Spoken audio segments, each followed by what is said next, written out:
Yamo akwa Badwam TV Badwam Jumade eso yede nyame asese neso wama de perfect fa kyen na otwemu nyina wahwe nso a ye ho amasem Jumade ne de ya hyase wonum tuomu de toso ebiom ye kase no doso ne etodwa mu bi ya wo beti eni ye bekọ kwadwo adekrom chip compound wo mo sre mpanifo mu a wo mo enema ye de ebo apomoden eho no won sentumi nka bi ye de sansam ni twemu ebebrom Yabako na yakohwe tachiman eye Bono East mantam no ahinkro ene wonmo anya eye court ewo hono a high court a no so yapa ho to masansam no ne sembi na no pay mede so mo sa Adom TV Badwam kase wo share live on Facebook /Adom TV extra go TV 119 DSTV 280 Oko YouTube awo search Adom TV tube yo ho mede de afia amankwa tamaklo afia ni de mientie se den semni chiremu ankasa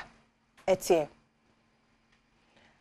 nananom nya de hye wo kwadwa de krom e wasunafo north mansimu e wa hafomantem ediawo efise wonmo chip compound ba kopa wo mo wo no enihwe sannieme wo mo ye de hwe apomuden no wo mo ni bi won sraban ene wona wonsem obi ese wo mra emebo wo accommodation man te kura na de ma wo ni bo akope ena nya accommodation ada yi ni de mu nyina tete afa BBC just all the motor na kofa home washroom so anyhow so bi ba na the toilet dey na kura dey say obenya baby a obekọ toilet has facility baby adu na here say ka expanding they say upgrading I have say ko pema grave ekọ kasape ko am nyina bitrefri forest na anu banyina anko na yes chip compound bi wo to bia problem efa na pomden ho Hanoba. Yansa aban besi baby aji awo ma hom.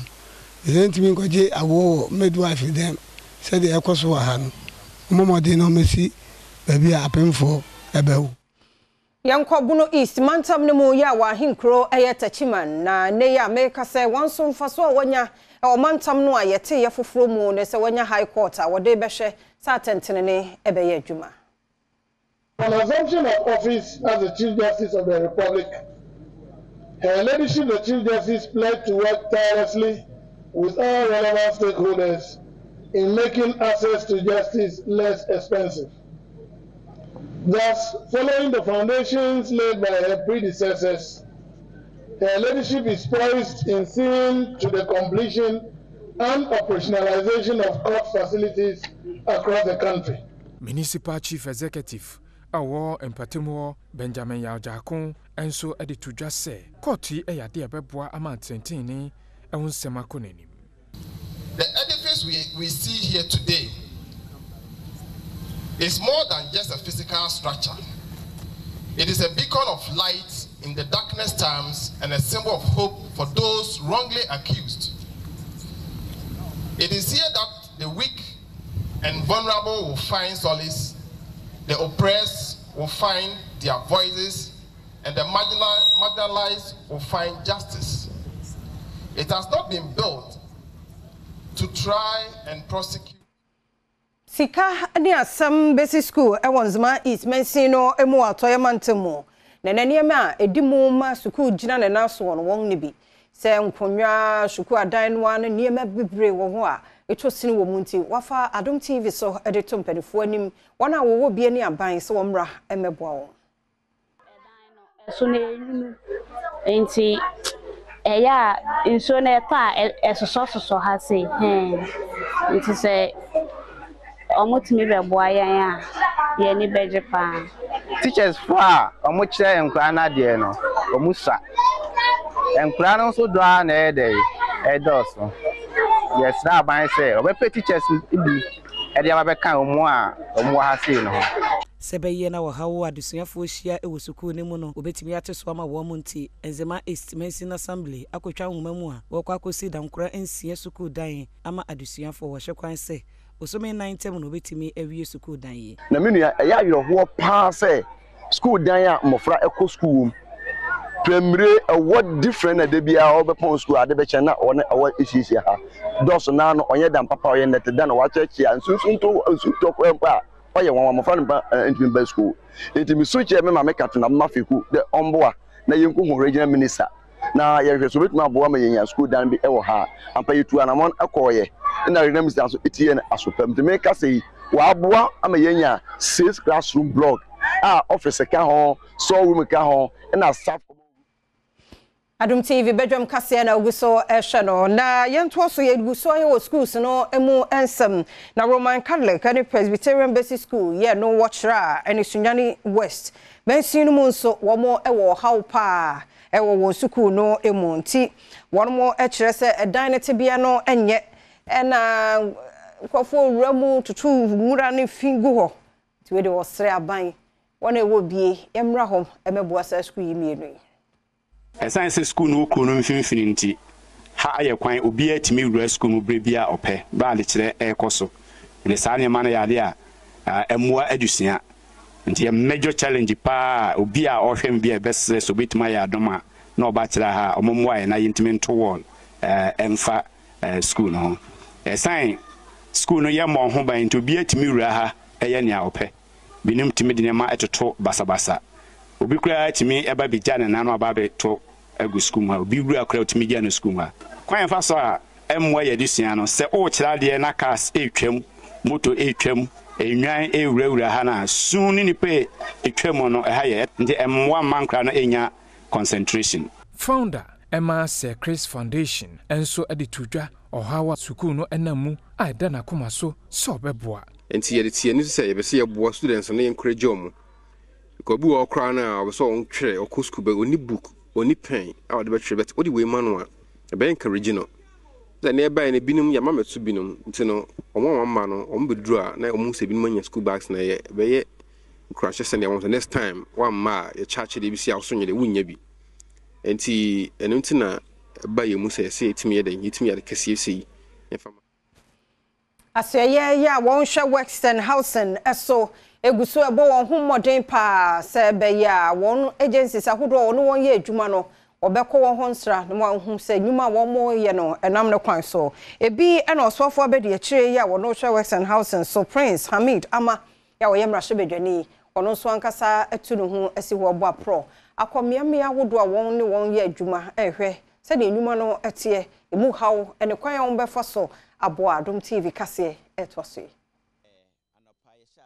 regulators our Ministry of Works and Housing yako rent control yako ho yekohu den kwafo bebre whatever war pro there obenya kwanya na woku share rent managers na waka wana asem ozamo hon wan mamko hu de doma na whatever bebre ni nya na wonya na won the same time the wombra me fi de ono nyaza obobo hen na obobo da mkwafo no so nti ma share opinion na ohwe da maso ye no de ombo modern na onye nhihye Miss Mobeya obiara orbo ho bi obama na specific time ama ne time so was akọ na enhu long queues e wo ho wasen so aye abefo nhihye ya so bi pede ordinary some current controller onye de onanto ko ho ansana na mo botum atena no computer do ana watena ne fi ne waye da me nhihye no won wie nti mama on de enyimanyim ya won hwe na won wie na conference ode na enyima ye friend bench 2024 on the 2nd to 4th July yeba bedi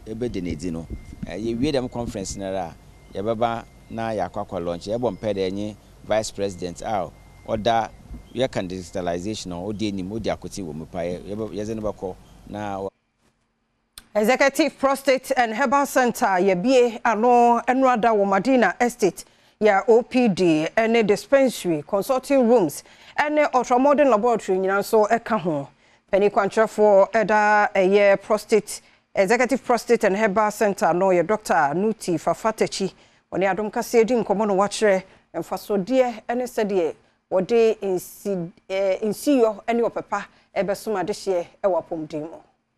It has a lot of side effects. When you're on a drug, you become impotent. You develop breast. Your voice becomes thin.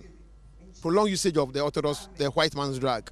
Now, what brought us in is to say a natural alternative that can solve the problem without all the side effects. That's the issue. So we've developed Prostajoy and Save 500.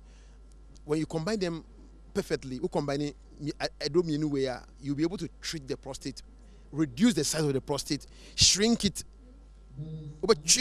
prostate no to the normal or natural size. Director Onuneda Traditional Medicines Association, Dr. Anastasia Renchi, and Sudi Tuja said. Aban ye bebre e de ma wo mo sebi aban ensasika enfamo but aban ma training aban e ma onyansa aban e regulate omo oncheche no omo exposure odi bibi tutu ye no na chese wo so weduma e koso anu no nti me wo jedi bebre wo ebibedro nu se yen e se ko National Health Insurance Medicines list when na benefit sebi o me nu edro Adwadifo ya womo efia kobi market wo abinchi wo kumase na wono twe mumume no kire se dua ye dwiri wono shops no ego eya nkronkro bie no nyade se wono ebojo so ho nsem adom kase etwaso na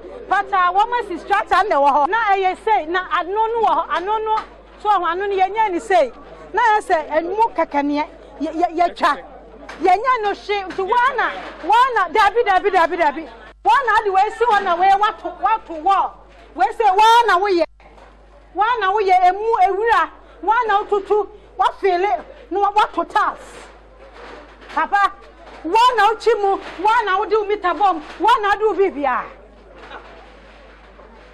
dey Dromka said the one so to form a tese and penifo edi kai to one kra afinie and san and nay or be two woman. Most of you know how me and Casa Media, Mr. Diana, mammy. It's a way you mean from 12 to Pasobia, Masam, Masi Omodiano. I beg you to say Harry Omodia. And he says, no, he say, Yana Juman, he say, Yanim baby, you will say, my say, private person being out or say, or the bed terminal. Lena also your Eli. It is all lewe 1 and 2 years. Omubebu nina ama obi dia terminal. Dina say no. Yeni baby akọ nti e besre won mu ka bia wom ene mpanifo a okure mu say omumra meboa. Mr. Bawa Idrisu echem say omo ene de court nkrata akọbọ stores no. Mo omo say be omo ni mu dia say omo nka no kore. Court kraton yene ene de babo dan wi so. Busumu nwetwini na nka nim say e be che say kurampo no. Kokobo awodo ya adehia womote nana krom ede etu dwafa gata kese bi eda wono mpotamu ho no mensi mukra chepani wo adenta eye nkran hai Ebeneza duku ababonten ede nsema to dwa mu se nsem no a adehia tikro no so keka nyina no kra bia enimu nemum dede no wo ye wo mbesi dan no bra no ni tumi se wo so osi won dan e wo ho People's Forum ne ekopia siasa nsemi ebetoja obobufu onde ebufu hu because me can say because ebufu enfa solution man ebufu hu papa na o de won ono no ka say ye te no mo feel and mo feel no maton what can say who dan na o ye dedi me from where I sit we write to the Ministry of Works and Housing na Ministry of Works and Housing roads and Works and Housing these are the two agencies that can help us a drain from here to that side. I think it's something that government can look at constructing for us. Omanfo inso edito Adom News in Central for enim say. Omo de call bia say want to me bubu e dan na do so. Na mo permit. Ye wo permit any permit ye nya Ghana for ye ntwa tax, ye ntwa light bill. Light bill no so mo de ba ha, so mo nim say ha no enka we ye to aba. Ye Ghana for nti some be pamu ye ha some be bubu dan dia. Omo make sure some bubu bia mbesi dan bio because some bubu pon be feel no bia besi. Call the ba say ye be kwa ye hia compensation but the way penifo mo kan say omo kasa no omo hu ye say nkrofo na omo to vote ma omo na yenso ye tuata stars bebre enti say ba say omo be pam ye sana Menya no so na Adom TV Badwam kase na ha na brema kwan na no pay ye de siasa da ye odia emre ne adaje erade hwe so fa nko na mom koso na ne yentna wo Facebook/Adom TV extra na say YouTube ko ho no Adom TV tube na wa search djubade no sade de bonkrata na see online stories no ye kwa baba esima mienu ye ntwe ho mra na ye ba ye ntoso ye bo kwa ba e de oba Adom TV Badwam so ai director I don't know yeah Enti ye bo kwa ba so nko emfa Adom TV Badwam djubade no ade ya sha ase na efia da enti style bi ni be akọ me say ending of the week, you know. That's why I say only akwabo the baby. Bedoma wasu. Udi ka pre so say and you dey near what's the bi won pa many incoming Bismarck akwasi sia de gina ha no pay Awurade adom obowa or former incoming and I gina na so no pay aye be somo ya da se news ready e wie sesi e nti de do so no de work craft ano de aba any online stories and try and sack any de mu a e de ma na wo hwe so ahusi afade na e different different. He said, Janum, ayiko, papanom, yamamu ayiko, mo ya dear dodo. Memani binyama, one more yeno, as when he saw catch it. Wakono, Jadem Cray, or in Cray co school, who feed you or more, Memanu be ya dear, Monswa Monya dear, yes, sir. Yes, a science should buy no matter what. Yes, a science should buy. Near to me, M1. Tia Janum, a Janum, Yatamosoa. Yeah, sorry. But see, I no pay more. Say be a boko na papa ayiko. Medasi. Say also de enkura baby. Mama Sunday. Why dear pa. So mama super. Remember ni nyina Chris. Also every show. And yeah, director. Minister Wilbeck. Kofi Ampedu. Sa. Say no nim say ano nim tie hono EBT. Era keti so ejapa ayiko yada say ora kenansa abu nana elegbenom Raymond Esio hine Pike Tigo Obi Omai Jerry Apofo J Obi as Adom yes and Obi dum bie and wampo bafo oredu amo na hwan wala nyehwe kamera fino fino de kwame enum keme na say o mema pa CJ4 yes and hwan asan Erade e fama ni so yakopa mama yeho so enti mema ni nyina mema ni nyina enti adwuma mu ha mema no papafo ne yebo mu nyina din ba ko ba ye mo awudi a enye se ye mo ye bebo first of all nyanu ho to be a father it's not easy. It's not just you being a man. Enya better to be a father. Yeah, we papa no men's day. What you say? We Father's day. We fathers. Oh, aha. Nya men's day beba. Aha, men's day beba. But I no so no interest bia. Piero so kan ho. Piero kan ho. Papa fo no nyina me amesame. Oh, Mr. Samuel Otulate. Abrasame. Yeah. O ma papa ya akono. Obeya mosmos adum ya mic. Ene, oh so happy Father's Day. But the mother kura be shem. And I incoming fathers no so munyina. Happy Father's Day. Ya ni somo pa, ya hwefo, papa fo amohwe ye mo frɛ ye. Ya ni somo dodo, ya ni somo. Nti de ye kan kasa na de tentene ne tietie munyina no. Mommra nyame ya adom akwasiada. Na janmo da ye ni ne fefefe. So unim say ye selection. Yeah. Nti papa fo no beba. No wa ben nuane. Na ebi mu so aye watch ni nyina ya agudie na bia. Na ye de menti na ohwe me die ya. Black cause so ase no white. Efe. Asempa FM. All talk all day. Papa ayiko. Emamu ayiko. Ti papa fo nyina ayiko. Sa. Nti ye nkwa ha na. Okay, ye start to go. Okay. Nti we no well adomonline.com nie. Ye se abasiriwa bia.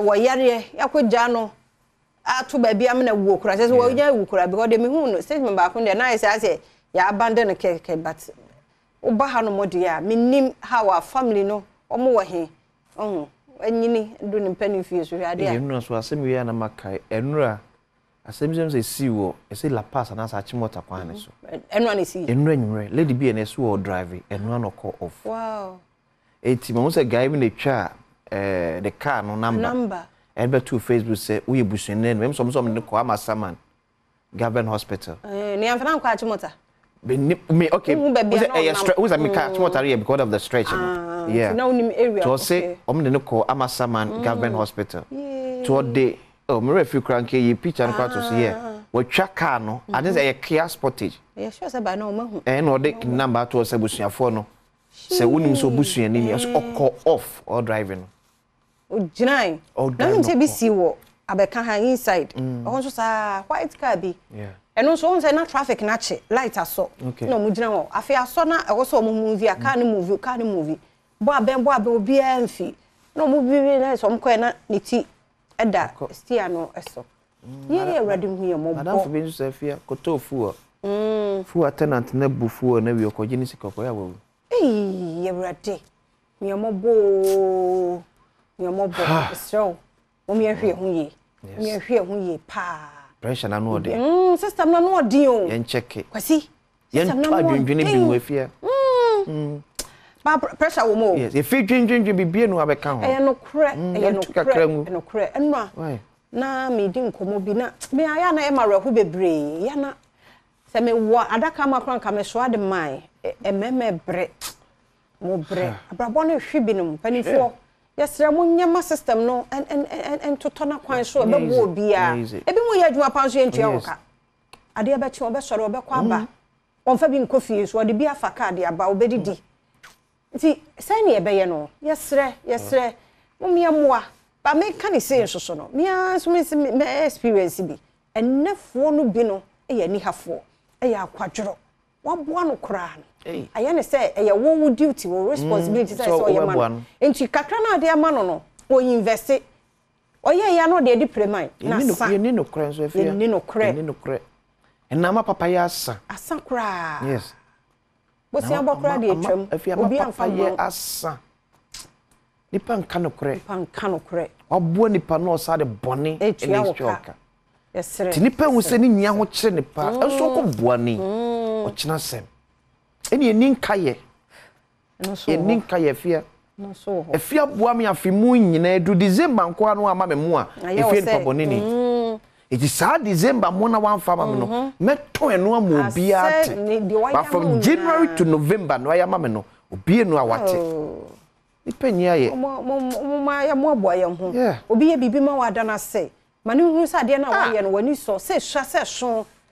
Ne size bia mani hu. O kwa kosro bia de no o target. Se wa ma me Twitter and efia man kwa pa no man 500.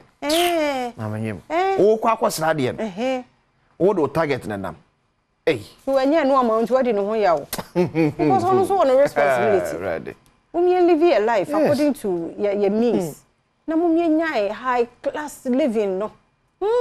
Onya sika kakra 500. Oto a day na we hear was a day ultimate spend 500. Uko rent here dan $. Me wa akatua de ma onya $. Nti ade na wo top pressure ma ho.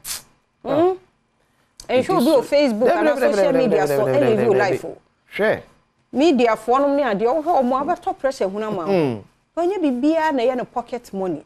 And no baby e bia wa bedro no kra na adofo bi boa no. Ti se wo ye wo se bia wo pese chinchina chin. Woni osumesi ono bentin eye. Obewu amana transe. Yes. Enye wo tese enye emabuna moba. Isra we mpre wo ho abrabom. Eye kakra. Baby e free ni baby e bedroom. Nye se me mete mi story ya na ejina ho. Mi se last na me ka ye nkra brem patase ya na ye te D70. Ye di ho nkomo. Na afe adane ye hunu nsema ye ka because baby pa. Na me ma me okoto aduane wo school no mu ade be ka no nti ye bompa ye kwa se de bie bi be ka. Se me be nya bie die. Enye bete ne do weekend so kakra ne nipa eno so wa akoto ade me ahwede nyina maton. Yem se ma sha se na wa na we interview. E da wo so. Enye bete wa abrabo ni mu. Batobo. Na fa bi si wani so. Kakra. Adwuma bi a wo ye bia ye de wa hye mu no ye ni yie. Dinokre. Ma yemfa wo se wo ye obi a. Kapasi ni wa. Nka fie ni wa. Ye ene ye. Woni wa na ye rashe hwehwe. Nokre wo se edin. Ba o do tim na di nokra. Fa so da wanim no. Bia. Okay. Okay. Nti we stumbo so aba ha be cheche we entertainment. You say o say the entia can promise ne chinkwa wo de man one respond there. Papa ya wono so be ma papa bi a wo bo no homodin wo ayi jirapa. Dubai CEO ya nipa bi kun no eno so abepemle. Say ye hwan ye hunu ne buta yinti odi kum papa kama wa ye bibi okro ni mu anka ba de se o te ase a anka wo to aso no case nya join July 12 ye be a join ne sa by your cool be this year. So JB Obi breadwinner papa bi. Was it? JB Dam. And so how many years in it? How many years? Na ba kono kra de em sa ankoko to. Fancy man na JB de kra yenwie. Na chese ndi ankoko to ko maintain. JB de kra yenwie. Oh, Debbie. Erade hu ye mobo pa. Enti eno so enho asem ni adomonline.com e wa entertainment kuro ya nso aba Baba Sadiq onso atrekrata akoma posifo. Ti no question. Eviemfa Ghanaian Times the Bokata enso ento aso de mampani na adodankwa akufo adofo ni aba. Bedwekwa ya pa omo se omo sakra Ghana constitution no. Ensakra omo de aba ne se mampani entuato president to pay tax. 2 years say number of ministers no yenyi 25 per. Okay. Deputy ministers yentwam. Uye MP a untimi nye minister. Okay. Inti weni nsusu ye a bedwaku o mo hwa sakra Ghana constitution no de aba. Okay. Yes. So one mampani o se hema na utwato. Akatwa na oje. Untwato. Se eja Ghana mamra na stay na. Ono ezika ne kase ni na di nubutum. O se mama mampani ntwato. On to light. On tuato. Yes. Oh. It when that's all. Tina ye review no. To review ne say. Mampani starting tuato. Ni BS ke bia wonya bia wo. Aban bia no. Onyi tuo. On tua bills. Yes. And na ministers no so me en fa mo 25. Okay. Well in fact so your constitution cry cabinet ministers ni 19. Yes. And ministers no cry no. Say okay say nye regional work camp me and fat deputy ministers nso ko say adwuma mo chief directors betimi aye henti say minister ni one more obetini na chief director afei we MP a ni kwase ma opposition any parliament be to government releases 7.4 million Ghana cedis to clear 64 containers of medical supplies enti edro ye begu tema port. Yeah, agu no. Afraid aban yi sika 7.4 million cedis. Say franco chia at 28 min clear. Enu de nyina. Ensa fabra. National Security holds SSS awareness creation campaign for Greater Accra Market Queens. Inti any the whole campaign no. Say adwedefo mo na se nipa bonofo bi ebo mo chi wo mu say am pesime so ba de. Bonesem ebata ne home. Ambulance case court admits audio recording of conversation between Japa and AGT. Ora atofo sin insensema wo court no. Enura enopani Japa. Emre ni for the tape or record the enkomo ne attorney general die no. Etuum court age e de atum. Ghanaian Times no Daily Graphic. Mampani abede kire na otumfo etu na boafo fo se omonka no kre mfankyere no. Momofa na ada na ada no. Onka no kre mfankyere no. No hunu se ne nema ekodefa. And president should pay tax no so e wa hanum ti eno so eniem vote buying aberration of democracy NCC chairperson eti NCC for so can say vote buying na come democracy no and so e ko from the biasa enya so utum NPP's fortress and constitution constituency watch yeah daily graphic tie no this no money asi enya so utum anumti we daily graphic and Friday mode. Okay. ABC News. Government must change laws allowing earnings from exports to be repatriated. Enti pedibi so wa binim di osikasem na etu for say wona ba o manmu ebe bi enwuma akese no abanye mrase na ebe ya afeso na unya mfaso a umfa mfaso ne bum emfemfri Ghana nko yese no so kan bi na ama yesika no ehwo kire ne pa nti unya mfaso di mfaso no manmu a sesa ire no manyina bra so be yadwuma wade a na munni mfaso no nyina wa na mo manne mo nananom no papa no se bi wo de a mano mo kakra to be at $300 £500 na say wo tam $3 million the free Ghana there o say abanya sa embra no o say until we produce enough for ourselves and export we can never develop. To Dr. Jordan Fe also abin sikasimo o say yentimi anwia dodo ni afa dodo akwa am no ne a enya de o ma betimi etu empon. ABC News eso enonom. Daily Analyst. Baumia kickstart handover of one student, one tablet program. Nti share by Edban Dr. Alaj Mahmoud Bawumia Shase che tablet no edema edusuafo no. Kasua murdered soldier case. Main suspect charged with murder. Ti afi na Kasua branch na susu ko soldier ni no. Ye de awudi ohun kwadu abon. Afi yo e de awudi ehun kwadu abon no. To hwe mre santi edi ansa de awudi kwadu abon na ahwe. Emre be di ansa. Ye di be di ansa.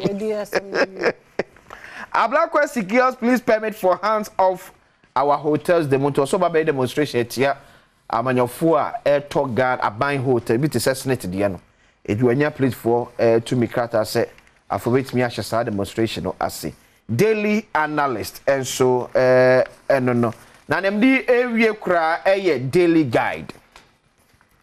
Constitutional Review Committee proposes 277 MPs. Hey, edi omoshe se yente aswafo so no no more press MPs ni yentu omoduduom. Edi you ya besa. Edi dey so me 275. So me yenfa 2 nka ho. 2 ni dey enya wi a na se. Omo gina ho MP ehefa. Se o se e create. Ese creative. So e create another 2 constituencies. But one kwa wo ho. Yenfa omo mai. Edi ni 276. Ese akaba 2 nka ho. Ah dey be ba ko na be ka ho. Eno he na omo chemu. This omo yis na be ho be chem. Okay. It is in the year, as I say, MPs no, omododo enko 277. Ti aka 1. Aka 1 ya. Ye de ebesos daily guide. E de reba so no. Ya da say ha na ye de besie. Ne bom kwaso na ne yentena wo Facebook/Adom TV extra na YouTube Adom TV 2. Ye kona afia gudie mu nsem Eric Asiedubuadi de to so. Na wotwe mu nyina pre-eclampsia ye ho nkomo no. Ye de wie ne intimestro Jibrama ye semenum pe ne awia ho se pe wo ho ye de beba na fe nkomo ahodo asemidika pensem wo ho so de mawo ejanom e mamoayiko ye kwaba. Fantastic morning. I was here. Rason said, "I got him some twaso at the amount. Some man at toss. There's a fata sauce and a pabiana. I chini kufu at the abrono. Kijuan Cassani, Eric Asiedubuadi.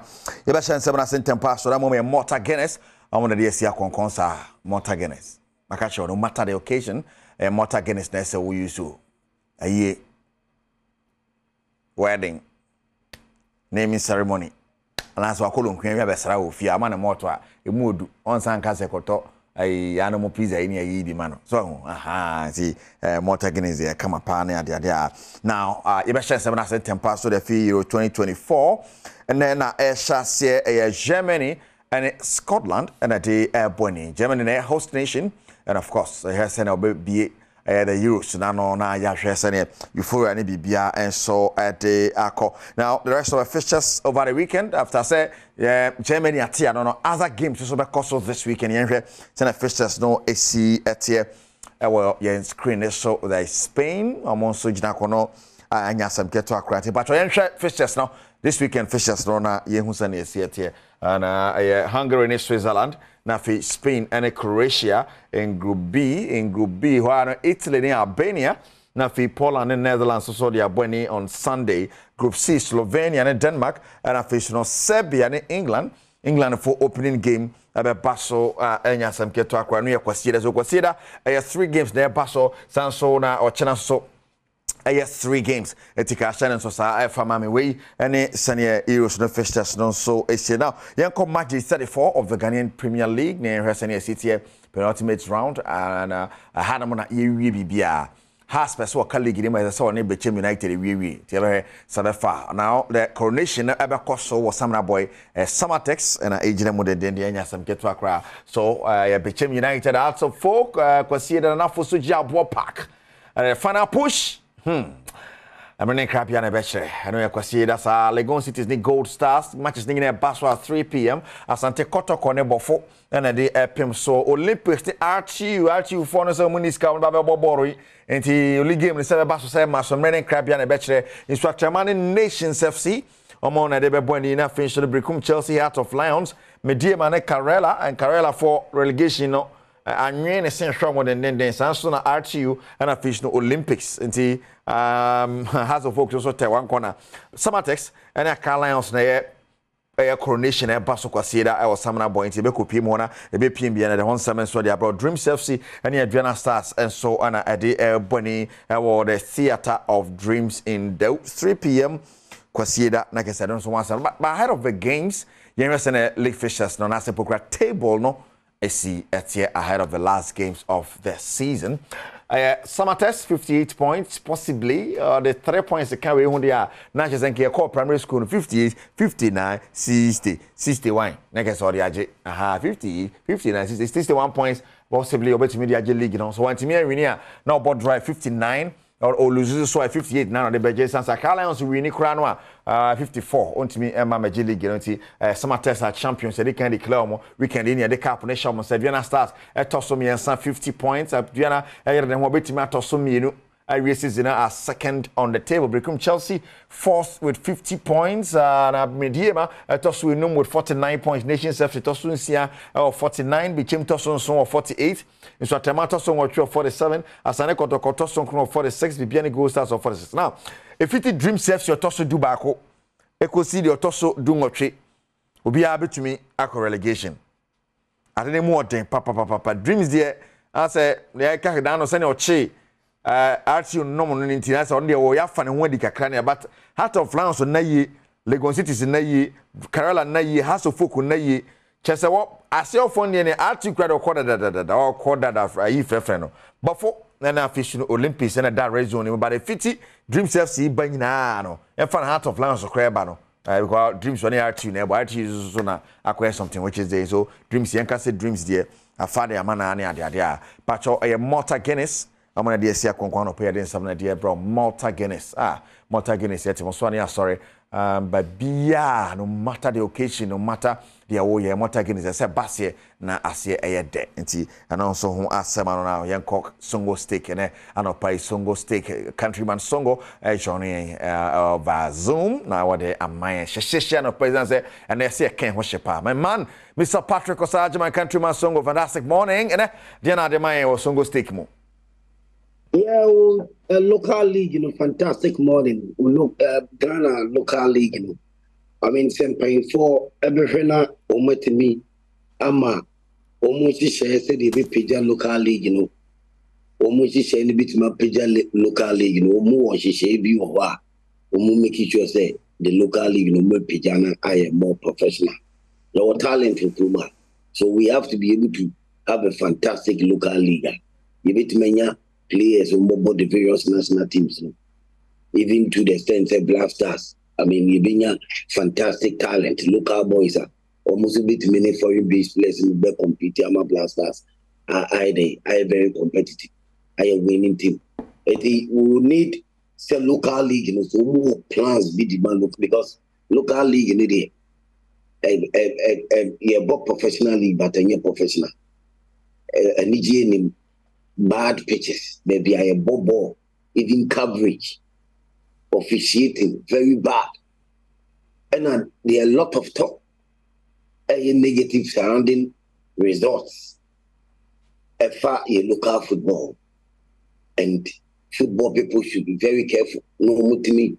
And say some no more local football. For more plans be at the man local league and because local football and Kasana or see a judge first. So more football ye, or more running football ye, or more map football I come I will Ghana. It's the local football. The league, Division 1, Division 2, Division 3, just say, all running local football ye. I mean the rest, you know, national teams, you are just caretakers. And you taxpayers money in the national team. If you're running the national team, you should have only the also something any can say difficult. But the local football and the Birmingham we say yes, so-called football people, administration way, move here football. And the local league, you know, attendance quite bad. The supporters will say Ghana for Grand football because of bad officiating. And they obey team we I didn't match match fixing. But we are going to league a bar because Mary, me who say me go relegation, me free and the other say me serious na mebo. It will be that. Uma is you have an answer no motive. Enka Vincent Company. Enka ni team belly and you English Premiership, but you good coach into when you're by mini every coach. A very great club like Barmini. Coacher or the team away or England and our families will make coach. Because the English Premiership is very competitive. Now I will say yes. Wabobo, wabono humoding. And or we very professional. When we say be a media jam, and I say me the match to check, and I say me both face matches. I mean, a normal Kosu Ghana football, your local league, Ghana football, a normal Kosu ye na Ghana, top 10 countries, women Bobo Africa, Yanka local football count. Ye more local football ni ye running ye sponsors way, Omuba Omuntimintana, no more because Omunya Omu mileage, Omunya a semi Omusi Peno say, ye discover Montoye football people, no my Janisa. Bones sponsorship bar, we no withdraw or send the call, meant to us to be no legality. Yeah. You understand? As a more running football, is be to more benefits. More to Yamohoka. Munyam Faso. But this is Ghana Football Association. The local league, yeah, boy. Or say RTU Kobo match. No Timika say. Media, my players is no my sister players for Eddie players are married register Eddie Ama almost so more sanity and not saying sanity. Sanity and not saying sanity. Which is which? Sanity, I mean, it's Sanity about competitive league, professional league. Sanity about competitive professional league. The FA must be up and doing. What I say, you should be listening to things like this. A normal suggestions, fire, a normal air bar, football will beat me aboa. Then say, I don't work with my enemies. I don't work with my enemies. I say, Obia your enemy when the person and Ben Chrome and I say the person is not siding with you. Obia one again today. And I have fact, your football in Ghana football and you're the best. Ghana football, you're the best. Say top 10 countries, Africa, top 10 football countries, Africa, and Ghana and Kanwa. At the end, just Ghana football is the best. And I say Ghana football, a fact. We hear Sebi, a Akumapat, any Nimdia, any Tumuche, say, Sikabia, will be the best football in my year. You have a sponsorship with the Amal League, you know. I'm a sponsorship and not I'm a sika our league now league now association now member says no watch it so one FIFA mamuska FIFA to be Togo Fuska say or Mukobo Afro because Togo national team is with this can go more withdraw. And I mean FNU should help out you. Same Poklano Omuniska di Tia Omu players. Players you do 9 months to whatever month. No league match and also on a league match.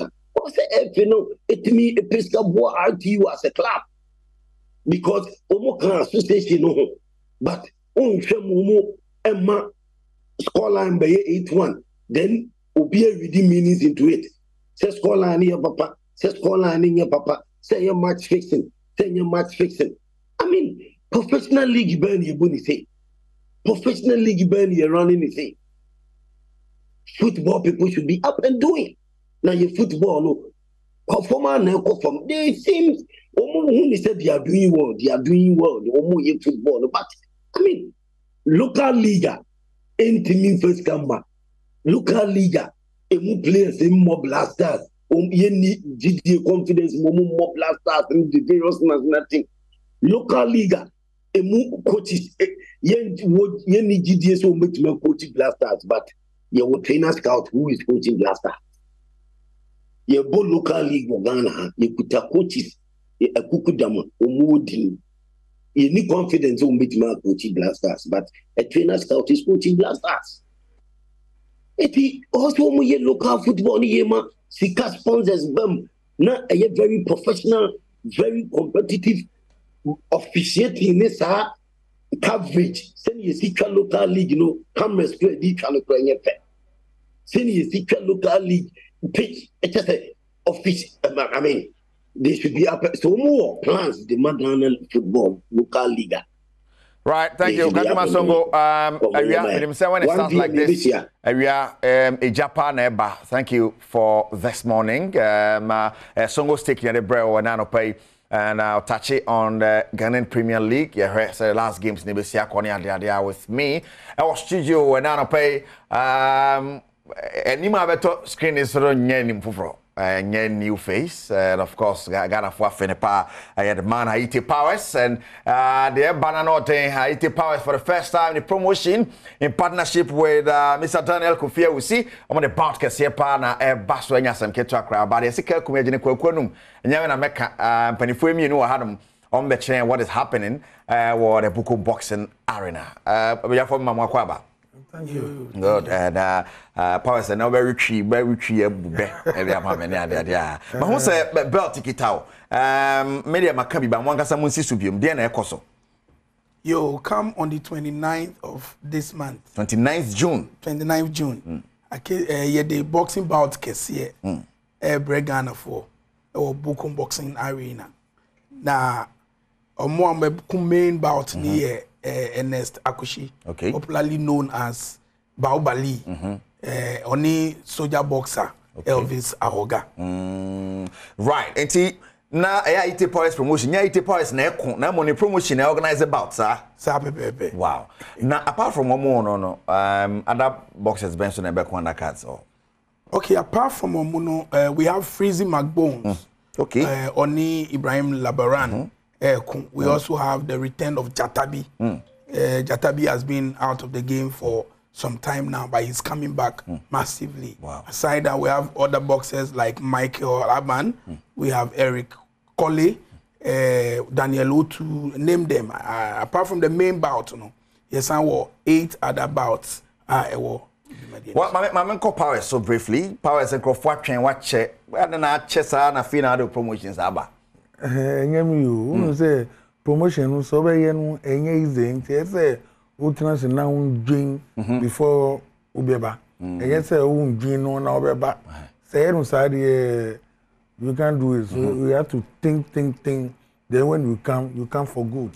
Just a plan and come you have to plan for. But say the why retire? Me I don't retire, even maybe my next 3-4 promotion maybe I'll fight. Sir. Yeah. Oh wow. Okay, that's nice. And I want to fight, and the only boxer I want to fight is Freezy McBones because I want to test him. Oh, person testing Freezy McBones. Oh yeah, I want to test him. Yeah, the way he's fighting, I want in Ghana here, apart from Buko Bangu and Basti, I think me nobody. So 3 of us, you have to test us. Not just or you're heavy. Or you're heavy, yeah. But on 30 years now, on Freezy McBones is a good boxer, but I want to see whether it's true, it's good or not. But not just no on there. I want to be to say on face attack, what can come. It's on facing. Wow. But because I experience any day, they say age kakra ni wafa and because what Jack so nyaye. But Freezy is too fast. Freezy has energy, no. That's why I'm saying that Freezy is too fast. Freezy is too what. My name is what can come. So I'm waiting for him. Yes, after we so you better know so him say bet me see. Wow. Mr. Osi, kwan be so no go for bit me buy free and I say motor tickets. There be your standard ticket near 50 cities. 50 cities, okay. And ringside so 100 cities. I mean obet me contact here now. Tickets are ready. Okay. And also on the D-Day, ticket will be at the gate. At the gate. But say gate na here na mbeti manya bi. So wa gate no person to answer no aba. There's a short code here. Me pese me de tuja. Okay. Into say o pese o ba. Now short code ni star 713 star 003 hash. Okay, parce que j'en suis bien. Okay, so star 713 star 003 Ash. Wait me ato ticket. Wait me ato ticket. Man, ansani e be koro my powers. What ben wenya promotion there by what is the support you have gotten amount me? Oh, for now they have no support. And I know as time goes on, support will come itself because you have to start for people to see that you can do it before people will come. For now, there no support. Mr. We see partnership now. They started for the meantime. All right, I wish Kebetimi I in a longer, but because of time, maybe some last words on Saniako. Anything person they count.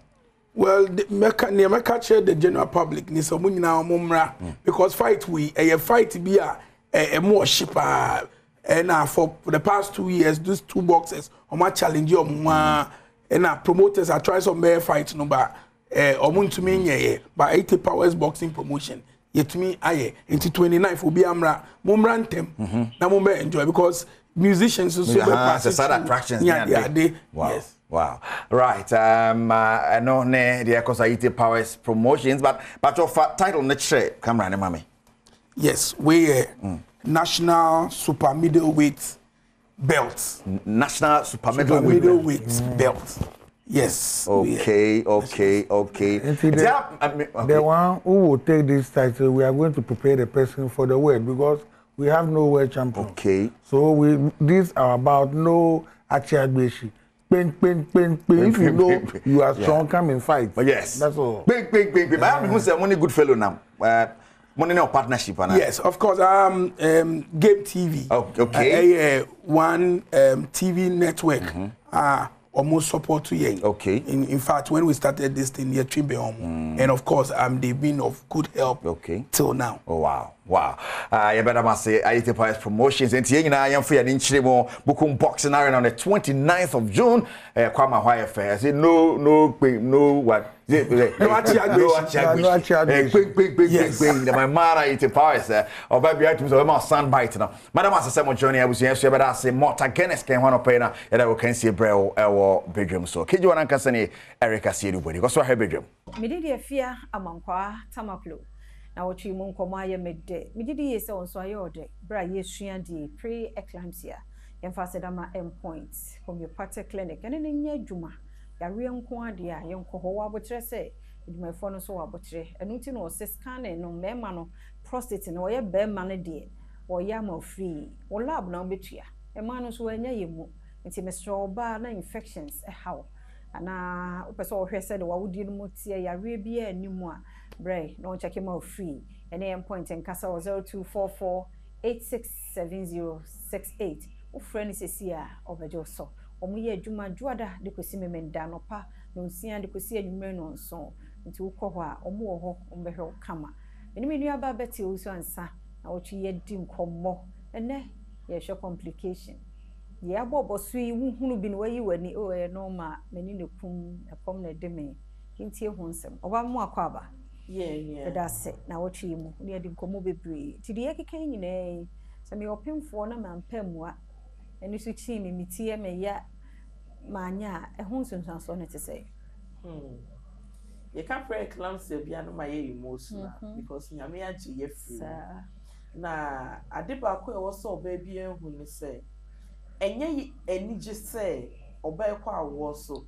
Na oko peba na ewie no wahre ne nkwa enti mesta tie free hono enye se me bon hu but ya ade eda ho enti se wo pre-eclampsia na eto na ya intervene intema ubetumi ahre nkwa ena impo se mo ahre nkwa obana obe wo no obetumi aye low birth weight ondru ni fine so Inti obe low like ni mube ye ha onu ne bosome no so ne bosome ne so inti ni mube ye ha asne sane ye wo akra ni mostly na ya no mo ye premature okay ena ubetumi kra nya placenta abruption na make no placenta ni to me why free awode na no e ma wo pon akra no abrekra enye ndru hono no ena akra ni so to me ena wo ma me no say ye pre-eclampsia ni ye intervene and na do ko eclampsia and no na seizures no setting in and na wa say obi twa so won him dey adwene na ekoso Okay. Nti e very very dangerous. E was say ye hwe ewu no ene wo. Wan hwe ya obewu ba ne so betumi ewu. Nti preeclampsia ne dey serious. Impo se wunya preeclampsia na wo anase ye yi akra ne mawa. After 6 weeks, ubi pini betumi after delivery no ubi pini betumi awosho. Nti ye bebo mo kokko say empo ye yi akra ne kra say check ubi pino. Hu say ekosho entemara no wa back to facility no ne asasho. But obi wo ho a oyi na ni say o ye yi baby na wie. Mama na say kan o say ye yi baby na afi bi pini ko. Benye ni peni na eko after 6 weeks post delivery ubo se na bi pino eda so wo so nti me pacho yenya hwe ye sene be ya e ma awo so kowo no ebeba form ebi mu kra bleed profusely na say yini placenta no say preeclampsia no ma platelets na affect you platelets yes say bibi echa na botoa ana mojatoa eba no affect no nti afi into bi nya adwuma nti afi bibi twawa nti moja bi ba ebeba sa nti preeclampsia ne de mesre yenuanom ye maamenom ye kununnom oba nyinsan ya afa na semhia enti sa wan hwe ye una be hwe baby no ebi kro ni baby ne so beko nyame mma sa de we ntu ye nwua ma entu ye maame ye namfofo no obi amfa na semhia na sabi obi enyinsan ya bisa no okọ antenatal obi pinete sen na akoye omuse Johnson na emu te sen na ye hwe omedidie mu so ye emema no munjan ma na tete wa na onyinsan no owo sabe babako obeye fine pepepepepe na samre onyinsan de mesrew defe ne krokro ne kakra wae adwuma no boa no emo no nko anye stress affect mesrew medase yansi edase papa mama Betty Usansa principal nursing officer wo North Municipal Directorate Health Directorate and na wochi preeclampsia ohwe complication ya kwa chire kakra wanhwe a kesum bedi achire because wafam owomu ohunu ote enu ti no walking mesro mfani agro enka se obohu enye humbo na muma wose yete se be ya yebeda ye hoso because ye made e da ya obehwe ni mu so obenyinsen unyinsen so a efe so awafa ho afa oba ti emfansi he nei na mum for 0244867068 0244867068 area bia hawa junior yemfrey endpoint homeopathic clinic na on sheye mididi afia amankwa tamaklo mido bia se ni team no na wotwe besim senkwa hoden wo kwa ye besehia yeda se yemo kwa ba bia Adom TV Badwam dwumadie eso yeda se papa omre no adaje a ode amaye nti agudie mu nsam na wie amaye the health tips so na wotwe mu die nyina no enne yede aba na wie ye ne yesa wapomoden komobi so ho na Shannon son se eguso aye kai se janmo da no nyame ya Adom akwasiada na yede hihye so multimedia yem park yi eso misraw baby papa wo bia no wanya hwe amfa ma no kra no na nya na pomoden sa waso papa nsa se ja ne ya waya ma menimi nua ene abusuanti brane yen check wo prostate no man free yanya o hwe se wo ko hospital so ko check ya jiska nanso ese janmo denti no yanya o hwe bra na yen check emma be ma wanya mfie be aduasanum e kro no de ma prostate no ho hia kokko check emma cancer entomu ansa san wa Russia ko hospital ti ene opportunity ya wati ya Adom TV Asempa FM ye ejanmo dation queen so papa nsa emma no doko bia ni mfie na aduro no hia no ne mu mapomude pa eno hia kwasi ade ya ejanmo da to ba multimedia haseya o papa ba ye check ya ma no any other health e bi e besa check ya ma no free umpewe na opede ne ma bebre so keka ho a eda kwasi ada no ye beye ama ejanom mani age afise ya appreciate mo ye ni somo ne ejanom ye wo ya brabo mo no eye mfedodo na ena me war time Herbal Center for wa haseya ya ba bedi nkomodu fia de se ya won mo ba enuro ahodo wa adwama so no ya bo ho dawuro na nia ehia ema wo se so fa no na ne wakwa akofa nti be me na tena adwam me bo akwa be na bia bokode Adom ahwe na bambo na sa ye de nyame ase time Herbal Mr TIME. Sir, Adaroma, yentie no miensen. Dedi kan ma menda wase ewo akwanya sonko a ode ama me ne Adom TV Badwam ahwefo enyina. Ye ka Time Herbal Center, Time Herbal Center. Ye ne yabowura kwaye blinto no makofa oboade ni bla ehahama enutan enunsini enkohini ede aye enuro waso mienu e friend say Time Herbal Mixture eno ekutia etride yade obi a ose etride yade tete no aboantontoma wadane ne ho aboa anasa wadane ne ho boja ne do anaju de so ma okani padua de yade o yonani atorenchen bra ni padua nom aba be kana manenu no mato aduane mposi nanim ontimi endi ode ne nsa wo aduane waso de eja aduane ho obi si ne ti edwa no ubon se ni titimi dwa na wabo kashile no de iceberg atum na ensuo no enyunu gu ni trim se be ya ni tina edwa no ano ebe brase obi so ohono ma ne wede na asia soja agum ni widiem etete no ogine hu bia enyeye okoto kete so a omunyam kobonkum na okonifa ne nanumpo enso no watimi ada na ye don hole baako ene mepacho pi be sima be eduasa men anokwasem se wunya Time Herbal Mixture na onono ma ebe isa oha we nyira efro kwem obi so ono ne de ne yese oye adwumaden eni ti dandan nya na aposo ye ne ya ne honam ye nse boho eba ne sa drinks a cafe ahyem ema any painkillers na ehunu amane o de bekon ni padua ma na no so de oyo ni atorenchen foforo na abre ne sa no anokwasem se Time Herbal Mixture edoi ebeboa isa oha we nya efro kwem hye no so se wabofra no enya akonya no oko teacher training nursing train technical university a for Time Herbal Mixture ni bi ehye ne bag ne trunking na okudu school mu hono ma se oko dining so oko prep so oko hostel so oko dormitory mpo ba bi biala wabofra no eko ewo school mu nko ade onya Time Herbal Mixture ni bi na ode kwa ebeboa no amana pomdene emapa mesesa o se o pe wabofra no a good education dia me si dika ehwe wabofra no good health na so wabofra no wapomdene mapa ana okwa akonya good education je doctor number no na afi yentwetwe nkomo fa Time Herbal Mixture anane capsules no ho doctor number no 0244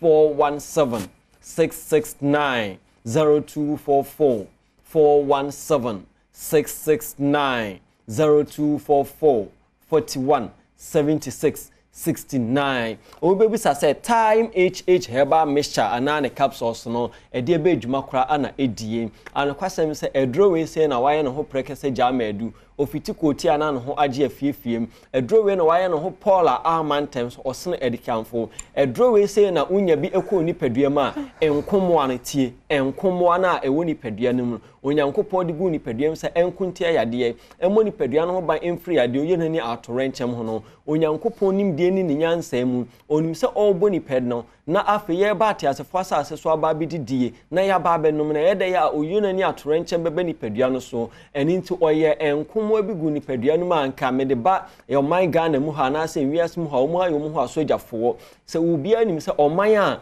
na sojafo ahoden ewo fom no obi atimi kotoshe oman no so eba ne sa na oman no ayede atoba ha eni nti sa yade betimi aba abeto ahye ni padua no so a na asojafo ne wo ni padua no no je se oman ahoden na aba fom na yensu ayenom ene galam se ase no ene obi kura enum denti otimi de wuduro kokugu ensuo no ayimu nam ene na yile ne ma akod ede akofia kwawe wa anwene me no mienu a ensuo no etene ba ye fiefie me yeso bi de ya de ye enum kɔ ni padua mu no wa anwene ya pomden ho o afe kura yeni ane ya yedie no me se ebra na me wo me kuro me kura ase no me amidi adanse se nanka ye papa nom ne ye nananom mu ye afuo na ebra mu dua no baye no omu funtum asase no no mu de emoa agya na ye bi te se enkokobrin no mu de afra no mu funtum afra na afi omu dua no baye no ebeba na ayese from kama ye fra bibi se proka odo enwura no na enwura na apro egu asase no so no adua no baye no nanso ene de yesi fertilizer afi kura obekọ akohwem no o chemicals ahodo ensem fata na edigu enobaye no so saa no baye ya na menu mie ni ye kodwa man so ekoto bafi ebabedi edo yonani atorenchem ede ebre yensa no enchana yade ene anase yade ne atorenchem na abani padua no so ma Time Herbal Mixture anane capsules enye wadro na se wunya bi na onoma eboa ma enkomo ne enya hoden na dema o white and red blood cells ne enya hoden no na afi ekutia yade biala eba betra ni padua so aboama ni padua so atimi adi nkunim ene ye mframa ye home kora enye obehu kaa bi na etuo musie na ye home saa niema we nyina kwe ni peduam baabi anka ni kwan sɛ ye hye bɔɔla kora na ye hye bɔɔla no ɛna wobon sɛ wonam a niema a ohome kɔ ni peduanum no ɛno kora no ɛyade a ɛde bro no ɛbro adwene ne entiaseɛ so ɛno ntimi sɛ efie biala mu ma time herbal mixture na ne capsules ye kura mi fa ye wadro woda sɔde anopa we ye nananom tete odi do na ye beto ye nananom na o ma hye ne kukuom wo sɔde anopa no abobɔ bi na ma ho ayi dendenden awia no abobɔ bi ho dendenden anwumle wabobɔ bi no akɔda ɛni ntina ma ye nananom timi enyini obehu ye nananom bi ye so obi anya 180 o keka ko 200 obi kura timi twam 200 ɛne ɛkyire esan sɛ ɛno omu de ɛhama no ɛde saw ho yade nanso ɛna minu mienu obrɛ ɛne adagye ɛma ya kwam ɛmia mbonwura habanum ɛnkɔ nkɔfa ɛma mesan ho yade ɛni ntina time herbal center yate ɛho agu kwae brentum sɛ yɛdɔ Ghana mansan edomiase afanan yɛmpɛ obi biala ebenya yade anase obi biala ebefrati asefo asase so abra ne nkwa na otwedi amponyankopɔ de ma no ɛnso yenti yɛde time herbal mixture de aba pebina enom na unya bina onoma one yade tonkwanta wapai doctor number ni 0244 417 669 0244 417 669 Father's Day misi mini bibia medema eja me amete ha menso me ye eja na ninti sa ofesa oye eja ma ye fro eja dia memnua bema o hwe me pa chopi dan dan nyam ka se entini na ewo ni padua mu nyina no ho efiri utiri nwi we se mu entina ewo mu eba bi si onamu ma esi fom kora no onyankopɔ de ni nyina eba bi dua obema num enti enura aphrodisia ewom na onnom ene oba ekokodi mpaso agudie no dan ne dan nyina minya akwanya mitufu se jai emmo spray bia odi spray obema ho topa ye bia mepa chode fefa obema ho se eba be mo ho de ama no oba kodi mpaso agudie no mini abema wan hwe ye bedroom rebi no na e de pressure e de bro e de odwodwo ya de stroke kratimi e de bro afi kwa de etimi ebubu egu honom per time herbal mixture na ne capsules na unya bina ononoma ema onkwamwane enya hoden enkomwane enya hoden no afi utumu se bibi biala ekoye ewo ni peduanum na ukwesi anim a utimi eye mema asede emye fro se miwura ye fro se dadi esanse utimi ewurawura utimi eda edi wo ye bema na o hweme na odwonso na obemem ekekaw odwonso na insupita bi efrimu eba odwonso a obonsa odwonso na atoprekesen se de ye bie shower no anokwasem se time herbal mixture anane capsules ye ekurami ebeboaw eyisa o ha we nyina efiri akwam eno echi ni minua bema mepacho pi okotena dia na bia so a wochima na insupita na efrim eba no afekwa de o ho itime che bema ne talo boxer sauce no ansa na jonso bedo a ubeyie no gisa wo so bema no so boxer no ansa na watimi ayi time herbal mixture beboaw ensamo biala atiate se wo bema ho watitiam a bema ho ayekuro afekwa de obema no wo ho no ma na efon ayeketwa te se mensa ya ayesa achechire kwan a o hwemi per time herbal mixture na ne capsules na ebeboa eyisa o hawe efiri akwam eno echi ni minua bema o to na o to mienu miensa ennan se na onkwan wanto ankwan konom tona efa kofie no oba na enkonkonom esan se empaso agudie ho no enye ba akofo na ekokodie eni nti o tona uto bi ma oba no ono so na se a ekeka no insufita efiri ho eba obuni nsa mogya ne ba tuntuntum 2 weeks bia o menstruate afa me pacho pi oba one obema mpuhia oni atenka bia no ebeisa o ha we nya fro na ama oba no so aye oba sima menua ba hya no so se ye kasa oba sima ne de na himfia ho sisi kwan esipi esita enye ensawa sama ho insuvita bi firi ho ba pampan bi aje ho aboso na emum hye no so se enye Brazilian hair Mongolian hair garment GTP me ba wa bruchire ne bi a ode ye ho ana echese wo obesima eni ti se opese ye fro obesima na me pacho pi kasa kese eni efi a ye toma unuanom ema no se wonso utimi enya bidia fa time herbal mixture efa ye wadwa ye dwaye na se unya bi na ononoma onso obeye obesima aboa mane manyina akoye edi amount for ani chemu okanshi drug lane odu ani chemu Zidos herbal eho eno echinu angel herbal eno echinu Kingswalk Dilofcan Africa Swa Tribe of Judah Nakuf herbal eno echin DM pharmacy afi drugstore herbal shop biala a ewa Ghana ne mpatamu oduani echiremu ho a onsa beka bi lata bi okwoshi eho no Muzongo Junction ho anso lawyer heba eho oduani chirema onsa beka bi doctor number ne yanko isansa dodo of akonya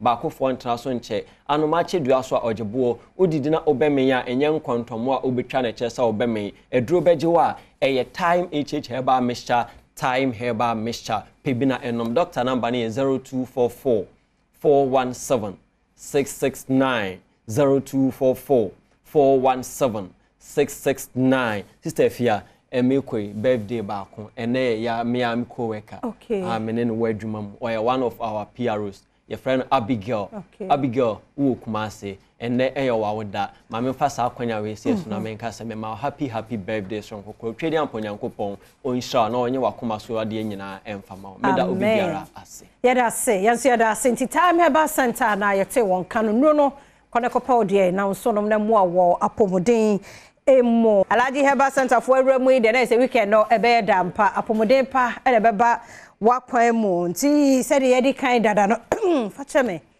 Alhaji Heba Alhaji Vision and Heba Clinic for ewa ha mama wish you a happy Father's Day in advance and I don't cause we share mo ya mo ye ni so ti meme bi e wo Alhaji Vision bia ya wish you a happy Father's Day. Ti enim se nyame ya adoma mo bepie mo ewo kwasiada. Eja no mo na no ase kama pa. Padaroma Alhaji entie we ene enutan a wona na no madaroma atena wona ase. Nti obedu ba bia wadure ye hunu ne awoye. Jo ye beda wase. Na ye fa konya kesie so na ye de nchia amagana man nyina. Ye gana hanko efiri ha kosi biasa fa na nyina mo hwe etie. Ti be mo good morning ediba Adom TV dan kesie Nyankopon dia bewura mu na no pai.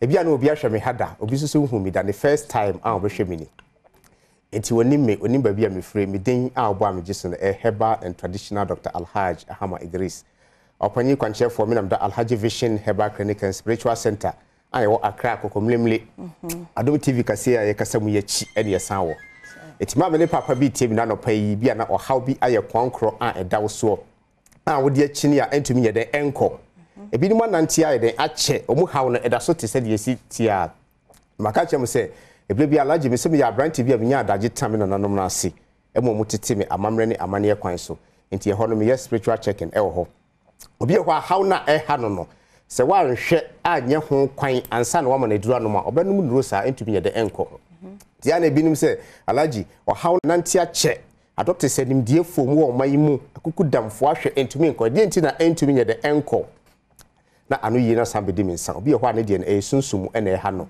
na yesunsumu anso ye honamani entumi nko nti Alhaji se me yesunsumu na me ye honamani nti enioma metimi ye wo Alhaji Vision Herbal Clinic and Spiritual Center mema doc abuposo na yo doc da se seria papa edigan kan ya so ye no bibidro na ye didi juma e wo ho nti are bi e ha obia no feuti ase ko kan na ase no oba ye be mo edra oba no ma ho beto yare bi tse obia obi wo ha na ni na e ha no hwe ade wo hu o drive kro hu na watimi hu na ni mo drive o kan ade wo hu aha no sa no ba ya so ebe mo edura obe no ma enye surgery anase emfa ngu wani no so na so wani no so ebe da ho kan ede ama sa so na sexual weakness enu anu me ma o mutie sa eno pei ebi wo ha na se ne na wudi mu hu dada no ne no eniam mu asesa nti esoro so be ba na so ma ne ma ondro ni bia no na watimi gina odada mu BP nso ye ho adwuma sa so na goita ye kompo eno so se bi wo mne mu ba ye mo adro di gina mne mu sa na je se eyi ede fio henia nso sa na diabetes nso ye wo hu ahabandro papa e wo ho no ma ba ye de ma bu ase diabetes ese ye ne do nso ye de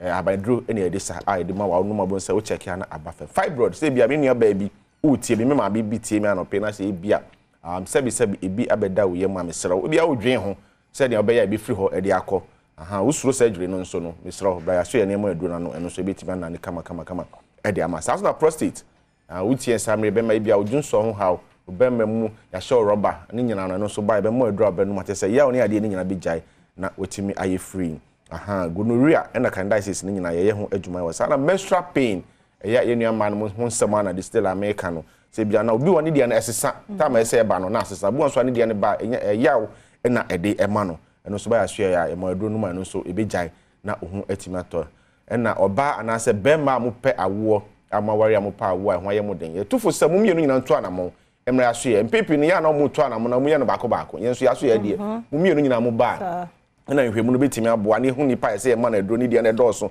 no difference e di ma na etumi no na ese mo nso motumi wo fie sexual infections maka ho asem da so na low sperm count bo ani be ma na ye adwuma na so ahoɔden na wo mu no aha ya na ano wo fe no so ba ya so ya ma aduro no ma etimi boost no kama e di ma spiritual marriage bo ha na warisem ni kasa adwuma se bo akwa adwuma be mi na apam no akwa ware bia enye yi eno so bia na bibi na edi wachi bo no so papa be ye ho adwuma ma spiritually na so won so hu etimi ato bo ase ni sisi na ye no stroke ni sade ni na ye ho adwuma papa wa mi jama no wato so ma yo doc meda waseni afa konya kesia won so wabobɔ ni oma so dia mai ebia na obi tie mi na no pai ma me ne papa me na bi tie mi na no pai opanyi bi nso tie mi ebia na o eye problem kane ya yepagye ni hwe ontumi nhwe ofiri ha na opia bontia wontim pagye na ni nhwe awia obi e hɔ da ni ehye no etutu no keka no ni titfa to me pai ne sa sɛbe ama okasa na enka ye den ɛwɔ nanum alaji vision said na onti alaji nka sɛ mitimi den haban no yes adwuma no because ebinuma na ntia che anuma bidu a entimi nya adwuma edi enti na ya na entimi nya adwuma maka chem sɛ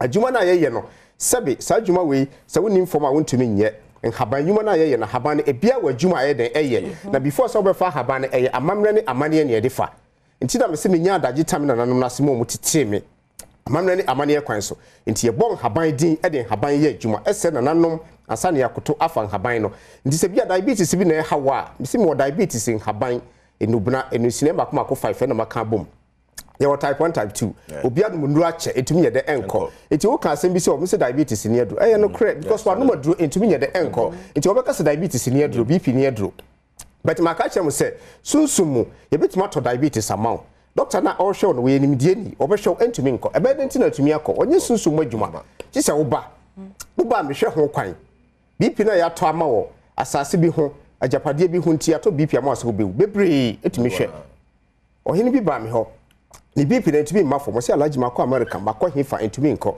me hwe na mka chenso se bp na ku ne nua bi eku ni se na se ahini na eba be di wonsa no ebeku ye de bp ni beto so sa no wogu na why den ukọ na obi aba be hye ho nti alaji vision ka chem se wutem na no pe na sa de oma we aye kwankro ene dawo so a kamakoma ye den efa to yem obi tem na no pe koko na ha no obi e kwa asabi otem na no pe ko private emoja ye de ewom it watanya constipation ayem tim obi e kwa de sano nano tai ntititi ne sisi oda na obesore na aye diaman so obede obesore alaji vision se ehon haban de ewo ho nti ye no sa obo e be ma nduru a obede obi adum nduru a de ache sa de na etumi ye de enko na maka che se koko e yare bone o wan hwe ya koko ani fra bebre ye ka fa ye koko afra ni pa bebre ani because koko ne ba wani so me brebia mka chem se me de mitumi ka se obroni ni koko aduro e ya bibiduro so ko fa amamre ne amane enti koko na obenya ye na ajaw eye problem ajaw severe body pains ajaw constipation ajaw waist pain bi wanum ndura entumi ye de enko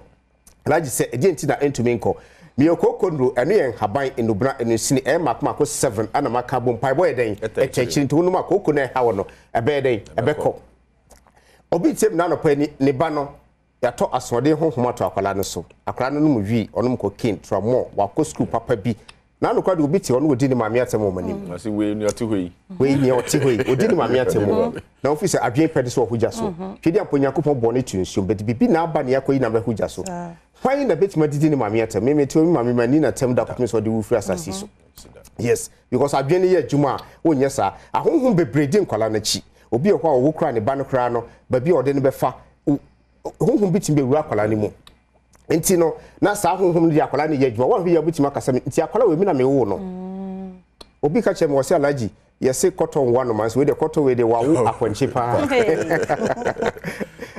enti ewiase na me kan eyem paibo wa bra bo na se wo hwehwem ebrebi am ka se dwuma bi a wo ye bia e ho akwanche de e wo ho sade na wo ton e wo ho football na wo bo e ho wo ho bibia wo ye bia ebede wo hu ebinum akini ache wo hu sa ne no enam sa won hwente betima di unya obi ho abehwe ne hyebre mu no na nyankopon bo no sika ho abrabom ko ni problem beta asase su ya to ne omo bi adi na chi ama na brabo aye basa wo hu na brabo so obi fiska bu siempa so na brabo aye basa alaji vision se edo ba ye hwe ho kwan de ya hwe obi ho da wo so da ye basa basa ona mana ananse tentan echichire no oda obeso da ne obi ne da nti wo ye ne omo bia ntumi ye de enkoso bi obeso bia na ye de na ase kama kuma fato yem me se ensa na sa wode hye ne no mu a wato nsa no tentan mu ya ye bebre nya fe ne ye den ye ba be ye aha ne ya ne ye ntena hankasa pi alaji vision se wo de obefa number no screen na se wontimi mfa number na som na frɛ me 0242 0242 812 426 0242 812 426 and 0558 584 559 0558 58 45 and 0502 178 but your phone number no frame it how dia mani bia aye kwankro an da so wako a entumi de enko no alaji say den bomodi ne bra obi ho stomach ulcer e ha no typhoid e ha no wako ache entumi enko sa dro we ekuta me inshallah so bomodi be alaji vision back clinic and spiritual center alaji say etumra ni a kiresie haban no ho obi so ho asabi wonyima na asai yese wontumi nyem onyima be 2 to 3 months na dey na say alaji so ba e don bi di ka hwe ho kwan wo sunsumu asa na mama onura obede obeno obewo afa ho afa ba ya ye bebre nya afa ne ye beye alaji vision say obi nsuso wo de pen to ha na ne wura fi akola no che na dia wo hu uboka che school fees akese me opie ho ne ho e no me de bebre free sahi e den e ba ye we ye pure one ye say bia ye o mu ne bia ebi yo hopa nti oba ye de frasa ade we e de mawa inshallah akola na dwumbe den e bebie obi ho wo akola bi akola no problem o de na chini hospital sentumi ye de enko akola ni ntumi nante ontumi nkasa alaji say kan wakoma ye de efato yem eno say oba e behwe ho kwan me say wo sisi na eye wo ya ko ama wo sisi ne ye wo ya okobonkum na achia hwe ni fa na alaji say so obo modi be alaji vision back clinic and spiritual center inshallah beko iti na no pa bia na uni ha wo akwantuomu ebia wo Germany na wo tie mi na no pa yi ebia wo UK wo Spain France Italy wo Netherlands yes time na so Japan you know if I your phone number the WhatsApp number na frame o how ne amane bia da so aye kwankro no WhatsApp number frame ne twetwe nkomo fidi amponya ko paso dwe enka bia la division heba and special center na yete won canon ti frame numbers no ne Alhaji ne team nim komo na de ha bia no wo hwe hunhum na wo hwe hunamani so e de amaw yemfansi ha ne na wase na mom ye hwe ni mo se nyame ya doma kwase da ye nyina ye behia e wo multimedia ha se na janom e na wo hwe mekokoso a ye janom mu ye too much ye ni som dodo ye ni som nyame koso nhira mo nyuma so na se ja wo adwuma pa bi ya efi adwo bokọ asumdue e wo ho nti ye sra mo e ma no munye bibi nkyere mo janom na mo hu se me bai wa ya de nkranketo no kra na ya de wo bo hu na wo de bibi kakra bi aba ti sa akra no imagine se nyame dum no ma ne nkwatenten adwuma ya wo be ye dodo ti agya no nso mo sede ye nidiem munye sede mo ye ne da no ye ni somo agya mu nyina ye wo hyemo a happy Father's Day in advance mi kwei ahosepe wo mu kwasi nsia incoming onso aye krado de asemidi ka be bampensempensem mu ba koso ma fidie de na ha ye da se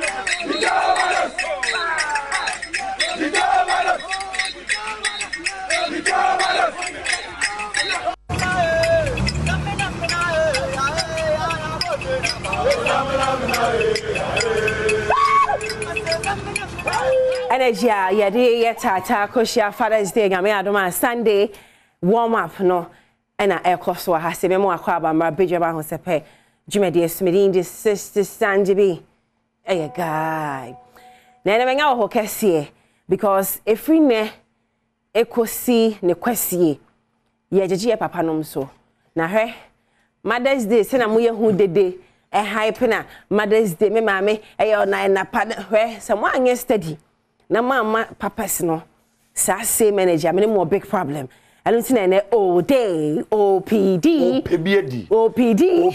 yeah na OPD waka watch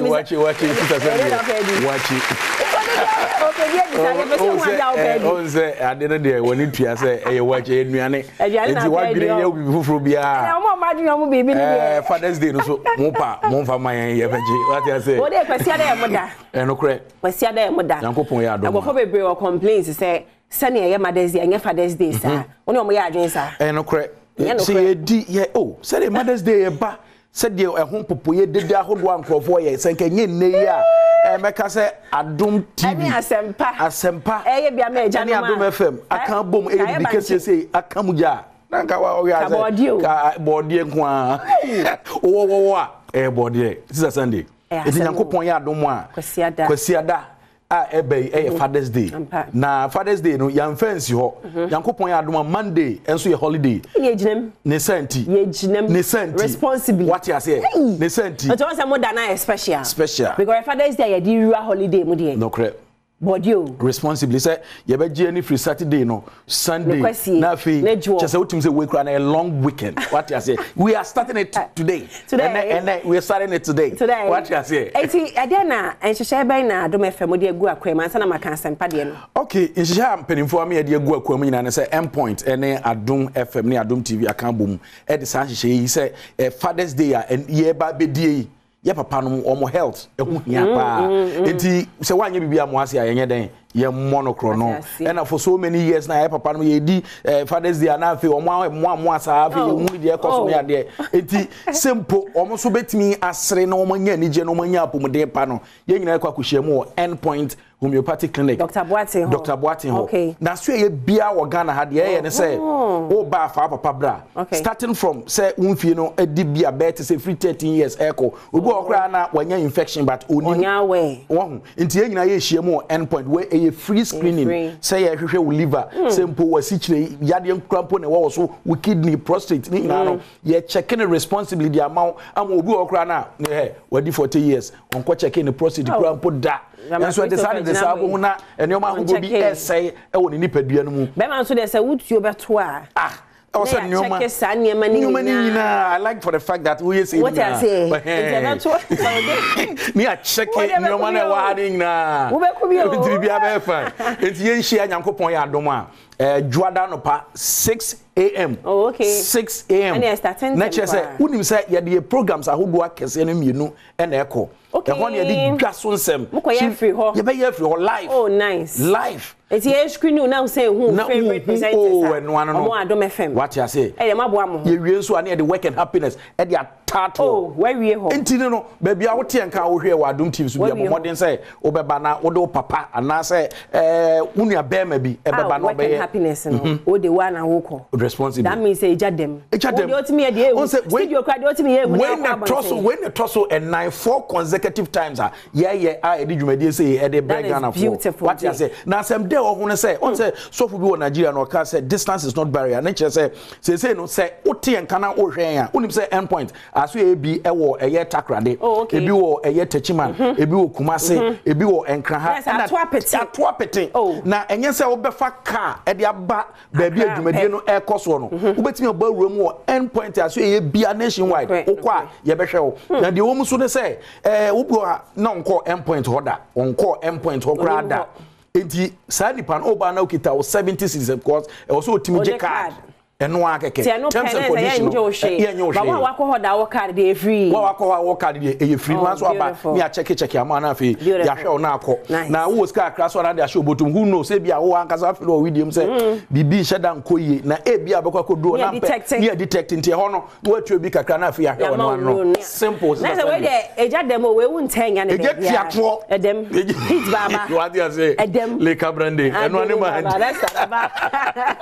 ba woni say sada na so sika o sika so ye che sika mo yadi o sada na kasa holiday bia mo che bi ye che sika sada mo che say jackpot ye nipa makoma and 9 na ebenya 20,000 Ghana cedis na 20,000 Ghana cedis so ye fortunate na draw no ye pick ana o select your number 10,000 the order betcho botom 10,000 betcho botom na afen so ye yi ayaresa bia hodo miensa nima kolebu na ada one bi enso ka ho a wo na abekere say ye mfa nko ha ana se ye mfa nko ha wow says obenya 10,000 de agu botom eno de wu kwa kodi but 10,000 e ka ho no de obenya 20,000 but 10,000 de obedi no responsibly na ada one so 10,000 wa kire say hospital way na pesa me de ko shame ho eno ano no akolebu eno de ko ya wo de ko wontimi nramu sa nti se yesi di jackpot ko scanner se fa 10 ko he ho a wo de hye na egu akwa eno ano no eno se star 281 hash no select option 6 ticket ba ku bia ticket bia ni ho ya betimi afa ejire nya 20000 wo checks bebre wo ni nyina ne se obobo no wade so you should tell say cash and say MTN na wo di car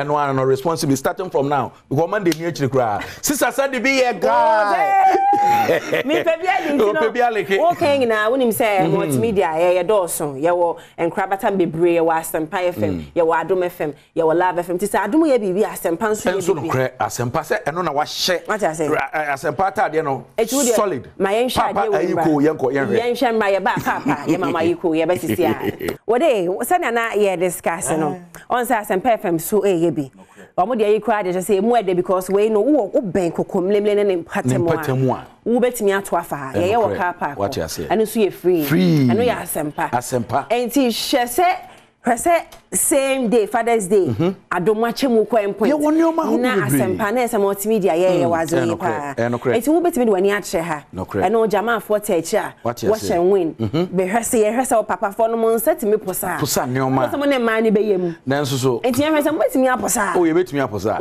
oh yes bitimi sinyo papa ana say kranke bi wa hakwa na kamisi anka be hu de wo abema posa de a on say de wo amasi aso what you say be bia posa neoma posa eno de responsible eno so be koso na cooking competition so be koso na cooking competition de be na e de ne say my favorite personalities on TV, on FM radio. What I must say, na no na kwa fish stew etefa so. I say no me catch it makunkum say that be. Me the special spices abasa ye di card ye no na ade na ye. Ani aso hwegu. Nti bi hwegu na na tema so me nsa nti ade na je da ntrem ye.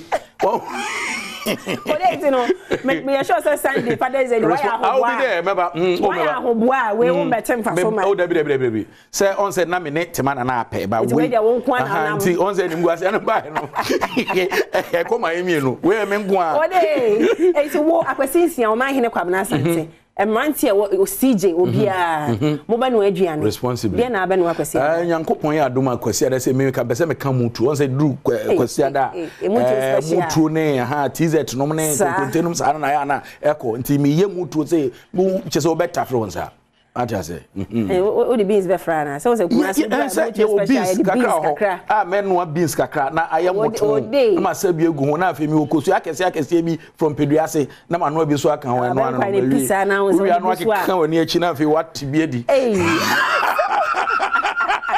ya kwasi ada Sampa ye beja wa anim ha se ye say ye free prostrate ni bi e wa ha se on say e serious to say be ma wonam na ayasem no say I like for the fact that we enya na ehu say obi o fie pa na bisa no be ka ojo so ko obre eno na ajo so from na ehye obi wana na kema no mu ne ya o fredwuma ba na che say nti we no ya be stress say akwanya na ani say wo so baba be check wo de o say e free we ka so ko asupiti akwa ko check ya de be chia na bom be 1000 Ghana cedis we we no free dia say dey ba ko show it no we no Adom FM Asempa FM yeah ha say no 9 am na what me do at 7 na ka uti anim ne doctor ba wa hwe wo eno no enye obi bia na betimi akọ endpoint aso ye enu ntie ye bi so ko ya enti bomodin say wo ben hanko ade a won so wo beba na do papa beba eno no ekwan a ye fa so ama wa yiko ni say be hwe wa ya se ho free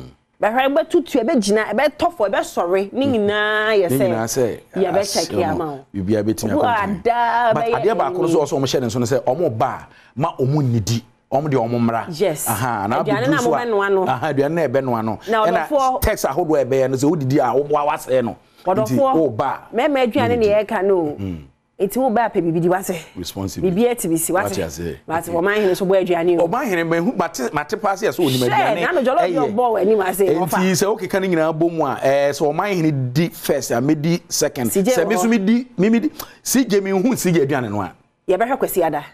Kwasi siade. Akwasi Wari from kra. Akwasi siade ne de no bɛkɔ. Akwasi ana se body apesi. Akwasi siade wa chi no bɛhwɛ. Ba ni na yɛbɛhwɛ de obebi ana na yɛra ma ne tutorial. Obefa lawyer. Wati ase. Eti wo de me da se ne me da sister Sunday be a guy. O so ya check ho ma me. My bibi akra dada. Wait, what you say yeah. Na kwasi ada de Father's Day, happy Father's Day. Thank you. Happy Father's Day in advance. Come me mail workers, I mean, I'm camera, sound, light, MCL, directors, producers, y'all the real G's. Yeah, happy Father's Day. I had them, bra. Maybe see ya. Yo, so the Gigi brass. Only me after I started. So 1, 2, 3, go.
Enti senia Adom TV de bia ya ma new talent akwenya na mehwehwe mo mehwehwe mo de mu eden papa se obi ni mo nka ncho mo se sister Sandy Adom TV for ya bo mu video na me so mo ye too good very talented mehwehwe mo nti wadawama se mo teme nka na obi timo nka ofa nka na mo so mo frame 0272 818 536 0272 818 536. We are here for the talent. We are Kwesia Mewuga. Ya kwaye for Super Fridays and Pedu. What discover Kwesia Mewuga. Chapa ne ya Kwesia Mewuga jina TGM stage. And here the talent no correct as a high level ko fire more making on a big platform say no. Aya na opportunity ne ba na wa grab e de amame. Nti no yam fancy real quick. E bia na enye omo. Oso ye brass band bia uju hu dey say wo ye guy wo ye more. Wo betimi aye die chain say Monday holiday me no wo hia bom 1 hour TV free boss over how ultimate chia tifa hu gym na hwe me 0272 818 536 me the best see na makra mo 10 to 12 me already so Adom 106.3 I know what tune in ama me well be Kofi Ampedu ya me director Chris wa ha say Festus latest say abomfa was Moses so bomfe PR mu nyina wa ha mo kan madwumadie no Ayefe happy birthday Nkoma Benis Afinoto or Makati Hill way free ama asabia ho say happy birthday na make I say Franco Trading Enterprise eguso ton phone papa printers papa any niema open na bomodin akọ Franco app no eso e wo Play Store na sorting ho very neat Hair Logistics GH e wo Instagram TikTok unim say rig and e shemi say makacho sa baya no braided wake up there na da Jenny ho Shoshe Hair Logistics ewo Instagram, TikTok na on Soto. I'm the guy's queen. Tommy Lee, big up yourself. Ya di besu shamu kuma fabum. Bisu shirami bia from Commander 6. Esan sema ko Israel abenti ya fa JP eka hon. Jerusalem pilgrim. Tuba akwasisia. Ori akwasisia JP. Enya de ketua enough from nyobia na koba friend JP dabi nyobia so no ko nya certificate tie akwasinsia JP akwasinsia wako Jerusalem nyame asumdwe enka yina na so ba bedi enkomo asemi di kabre na aswen yawra dwumu Sesem se calendar na asesa o hwe afie twem na nka dwui ensuo enta ntosa but this year there enema asesa amansuo no eto gidigidi pa no pe manya nte kwasem miamia wodo bi onso na hyase epete ba bi so ahyase gidigidi ye pa na report kakra bo so HM say yakuya ni we are no there are some areas we want more as of around 10 a.m. most we expect some rains in Accra. Also in Subato a free 10 a.m. echo Melbo bossa areas na so se bia ye pie nyina na yetimi ade ho so ne ehunu ne ma bi ewa abonten a ye hu se ne besimi aye no de afa na nkoba se beje ne ma nyina de agu abonten be wie che be kono na akwakofo se twom but nsuo twe na nsuyiri ebei na de asemunam eno be ka enua ba Aisha eko I think Adenta Nana Krom. And this enkomo a okodi ene enkomo a akos from about 2 weeks ago. Amanfo ekam se enso toka krabia na eyiri form ebo mo fie. So the Adenta Municipal Assembly may be fafa ho. Eno the Municipal Chief Executive Ebenezer Doku and Mpenfo Nadmo Director you honum eso mo ne nyina ekoko corrected the earlier impression in my man ko yes I say aba na nto na mo bi yama nsuyiri na aba. They say amanfo na si ensuo edan e de si ensuo kwan mu. Member sa video no amwahwe batwade. Makasa asebwe. And this one Ekoma Ministry of Works and Housing. Local Government Ministry. Sanitation Ministry. And probably the Finance Ministry. Now, the security services no ababetato so interior and probably defense. And kaya na nshada is still interior. A special Ministry of Works and Housing. And now more to the Deputy Minister for Works and Housing. Sir, and now bread now officer Miami Drama for Ehunamane and the Office of Agencies at Shamasia a bit Miabwa Amia dealing with such issues. Why are there, Dr. Hamid? But you see, some no crow me and says, see, that's not so. Near ya, human touch, at that house, there be a sir. You been your challenge way. And then I was listening to a report say the Ministry of Works and Housing has spent not less than 400 million Ghana cedis on flooding. Not less than 400 million Ghana cedis on flooding. I didn't know about this.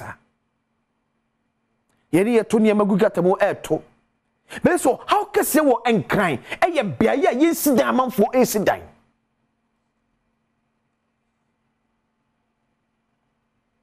Bear ye sit down, I'm for a sit down. So I think this is where honorable could do a pankroma. So ministry na any Maria. Ye better see Kangumo de Biasa, for so be a maso. Because assemblies not say ye jumano e to bo juma so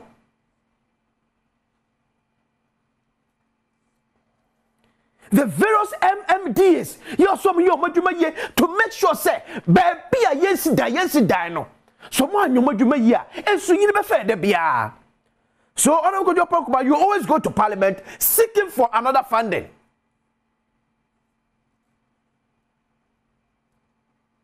If you look at district assemblies, no, you I didn't know baby, I didn't sit down. You get to so you sit down. Yes, yes. Baby, so far, so person sit down. You're coming to me first. Wait, me manage to say me ya. Echo for how can say man for. I remember a Central Oil Refinery. One of the issues about say, baby, yes, sent your oil refinery, no, and so down and so far. So quickly, a perfocat tom say, this some weird drainage can see a pa. I'm Pamuye. It's not called Tema, just about 3 kilometers away from Tema Oil Refinery. Oh my gata Cassia, what more? Alice, a bit me a hold be and soon a bebano. Now, Kofa Trencham, I'm one the refinery and a mouth for a tear around. But yet, dear, yes, you can near toss as if it's a baby, I bet me a dime. If you won't sit down, I won't sit down over beer and so effano. Dear, ye man, see it to me and stopping now. It's yet man so and yes, our dreams, Libby. And these same people will come back and say, and so you fire about me. We keep spending millions of Ghana cedis on a near my able control. So why? MCB to baby, DCB to baby, district plan officer to baby, assistant secretary for I could say this baby you say it's dicey. And such people are in their houses.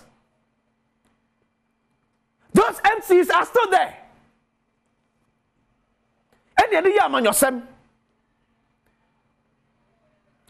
Nenya bi wo abamuntino oka onyobi obetadachi.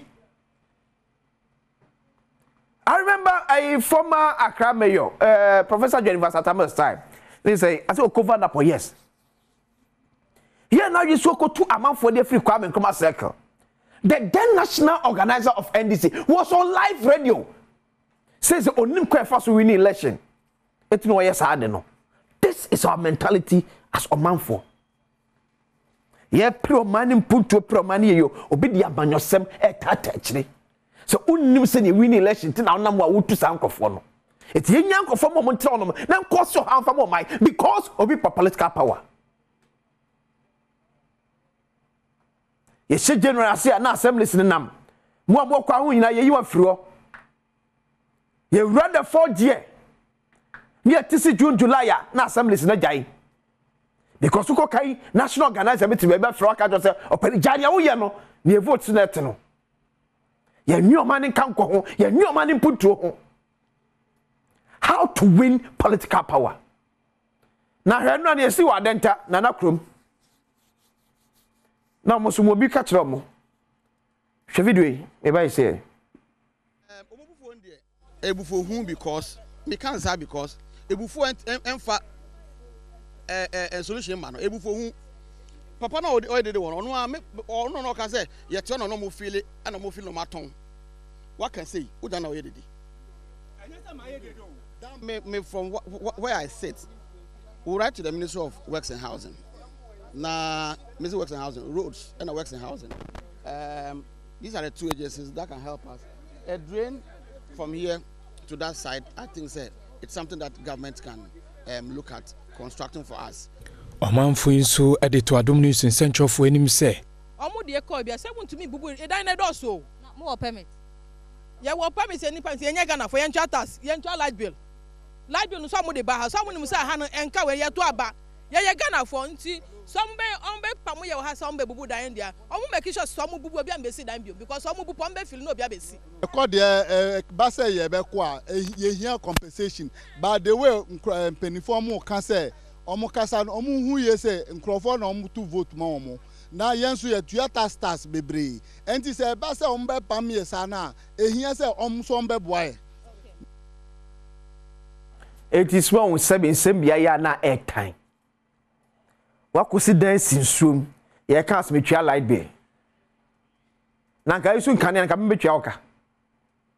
Ah? What's dan asinsuo kwan mu.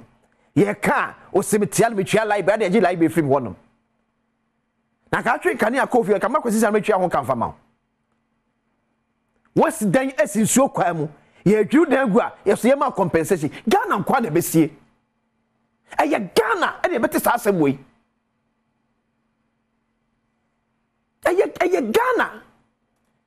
Ni panda seri na ma authority o. E ma ye si sa dan no. Dia ni aye no.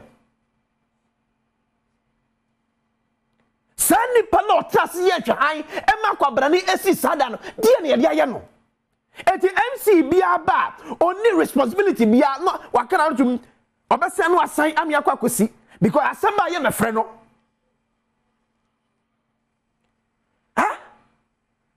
Assembly na djuma wonum na osamo ye no obi atia da so eti no betimi aka kire se onu osi na si ba bia enye no ye mu ni dan hunu ensama no compensation eye Ghana me se eye Ghana e si ba bia Ghana ya e na besie se bia bufu sensei asam tan sei ye ka kire ho eti ni pare ni pefe o wonim nya waka no wonim se ba bia ne dan si no enye But because also chia light bill, Tiama dining so. Satu aba. Eti na no manage president ku for response or the ma be kwai for no. Otu aba. Otu aba. Otu aba ntino ye nya le man nya de bone no because otu aba because ochia light bill. Onu ani mpefi pass be bia wosi da no enye. But o say catch that by say honorable Kojo Opankuma ne ayi West and House Ministry ebe dwuni na na gudi a ye man compensate ye betema ma open ya dey ye de be ma ho ye de be ma ho ye de be ma do ani amfa ma ho because ye nim ni amfa ma nse kan nye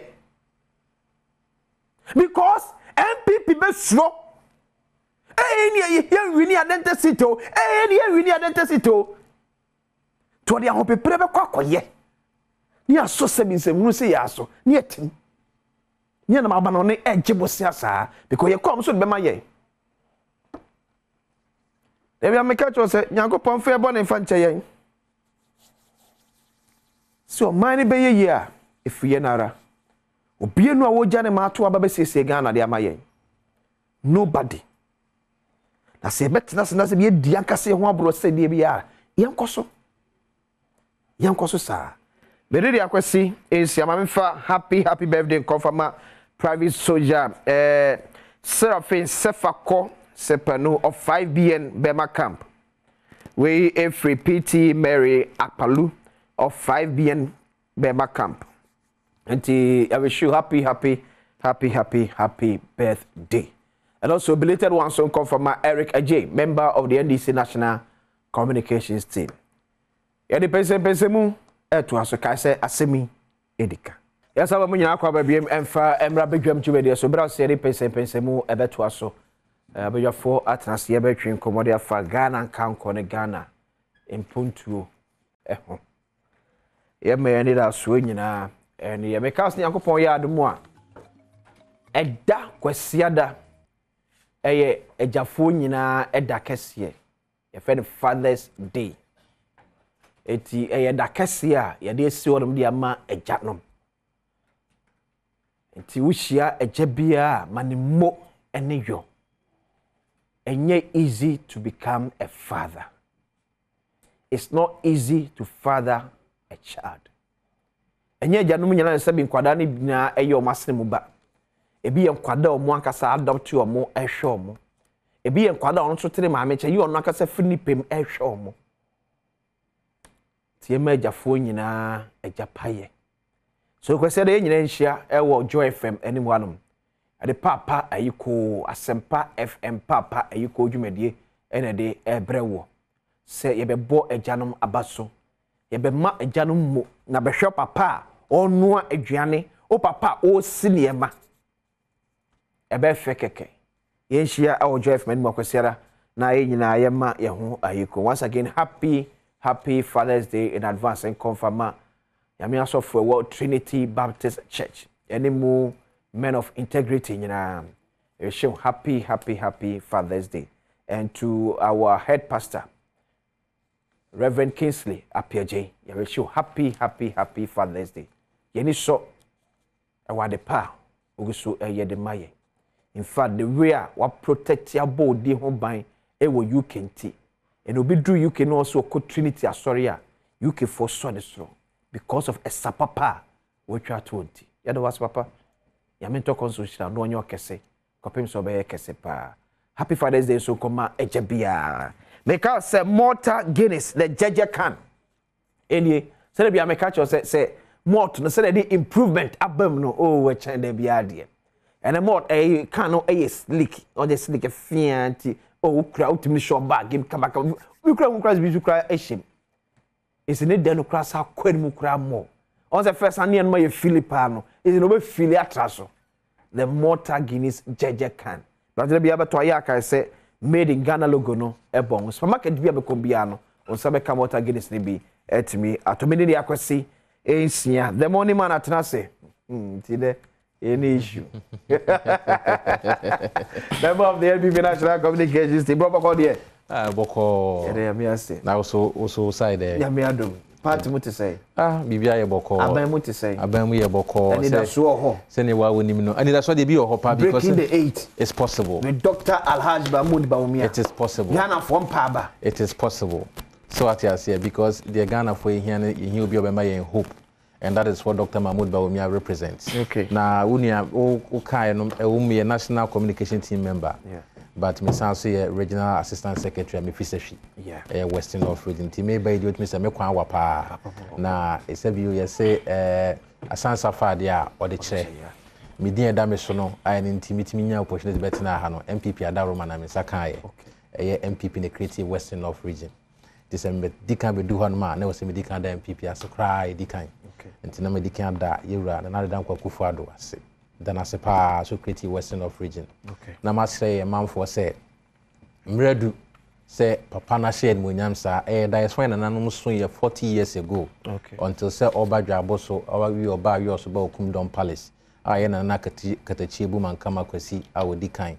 E de to na nim e ban pipi manifesto mu no krampa ye creative region no Bunu East Savannah and mo keka nyina wo timu nyina they benefited from the sweat of Western North. Mredu so be ya de mawa now so aka no say one good 10 this what this another na sebio enye sebio creative region na kwanti region ne bae no say ni ma bi wo ha ye nkolo bi o won say first na nke be fi sehwi ni abatakrade ya besre say oh ni ma be bi ye fa bi so mbra Western North you say ente sa bi ye table no ho bi ti ye cha de ma region bi ya nya bi a me ensa aka bi eni nti na wo be call region ho a Yenshore Regional Coordinating Council. We be called various directorates and regional offices in Saka. And in Yenkai MPP, Western North for Sefimine, Brusamine, and Yimine, Yenkai MPP. There are precedents. 1983 when the Upper West region was created. Omudidima about constitutional rule. They were loyal to the personal or creating at least for some time. Yes, you're a lawyer. They say it make us MPP above Upper West Media. But between 92 to 2000, no more They were strongly with the NDC. They were strongly with Chairman Rawlings. His Excellency President Rawlings because of creative maomo. Yen so Akufuado ne creative mind, but Akufuado ntimi nkobi. The we na na Dr. Mahmoud Bawumia. Nti yen kind of pan. Ye kind and penyu for say interso nkwa nante. And baby odwen gina no. Kwa na ne basu gina.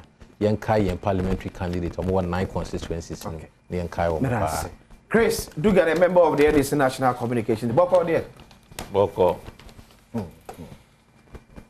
NDC Boko.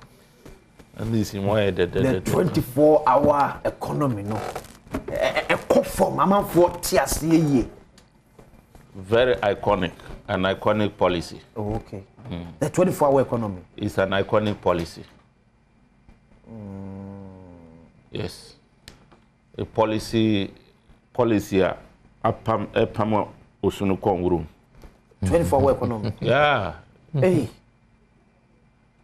A policy when yanumuti omuti ebubu, the elephant hears it and you see it running back to the bush where it belongs to. So the 24-hour economy is an iconic policy. Okay. Introduced by a visionary leader. Okay. John Dramani Mahama, the Jagaban of Ghana. Say where we are today, you need a 24-hour policy. You have to run a 24-hour economy. Okay. To get things running. It doesn't matter whatever people explanations. Say someone in here. Look, everybody knows it. Unu mo kasa ne di ka mami chia Ghana for. Okay. No more amunya ho hwe ne NDC for. And the next president of Ghana, the man who's coming to rescue us from this hopelessness, John Dramani Mahama. Me chia na no pe bibia obia. Minu ane kan wo say what the MPP abayasi because ya more region into no better na. Isn't it clear? Does this not speak that these people are clueless? Oh, how? That they believe in portfolio, not competence. Because me a deputy ya create region my deputy regional secretary and inti manya kwanya betina ha for the fact that you are a party official at a region and inti party are more kwai meaning this is a party that we believe in what portfolio not competence me too me a national executive me a regional executive consensus me a consensus executive but because of my competence NDC believe in competence, not portfolio. Or say, regional and Kai. Maybe, say, or can meet you know. Cemetery. Let me have one day. Two tinina. Cemetery. So, Otini and Kadiokan.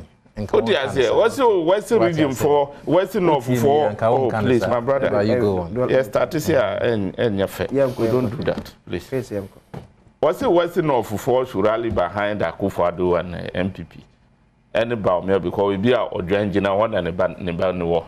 And one casa, the President Rawlings critique Upper West. Omuta nechisa. Till so Munya Kwambo into. I see what kind of, you know, sa chichemu kasawi and papamu kasawi no. We don't use that to build a country. It's not about creating a regional.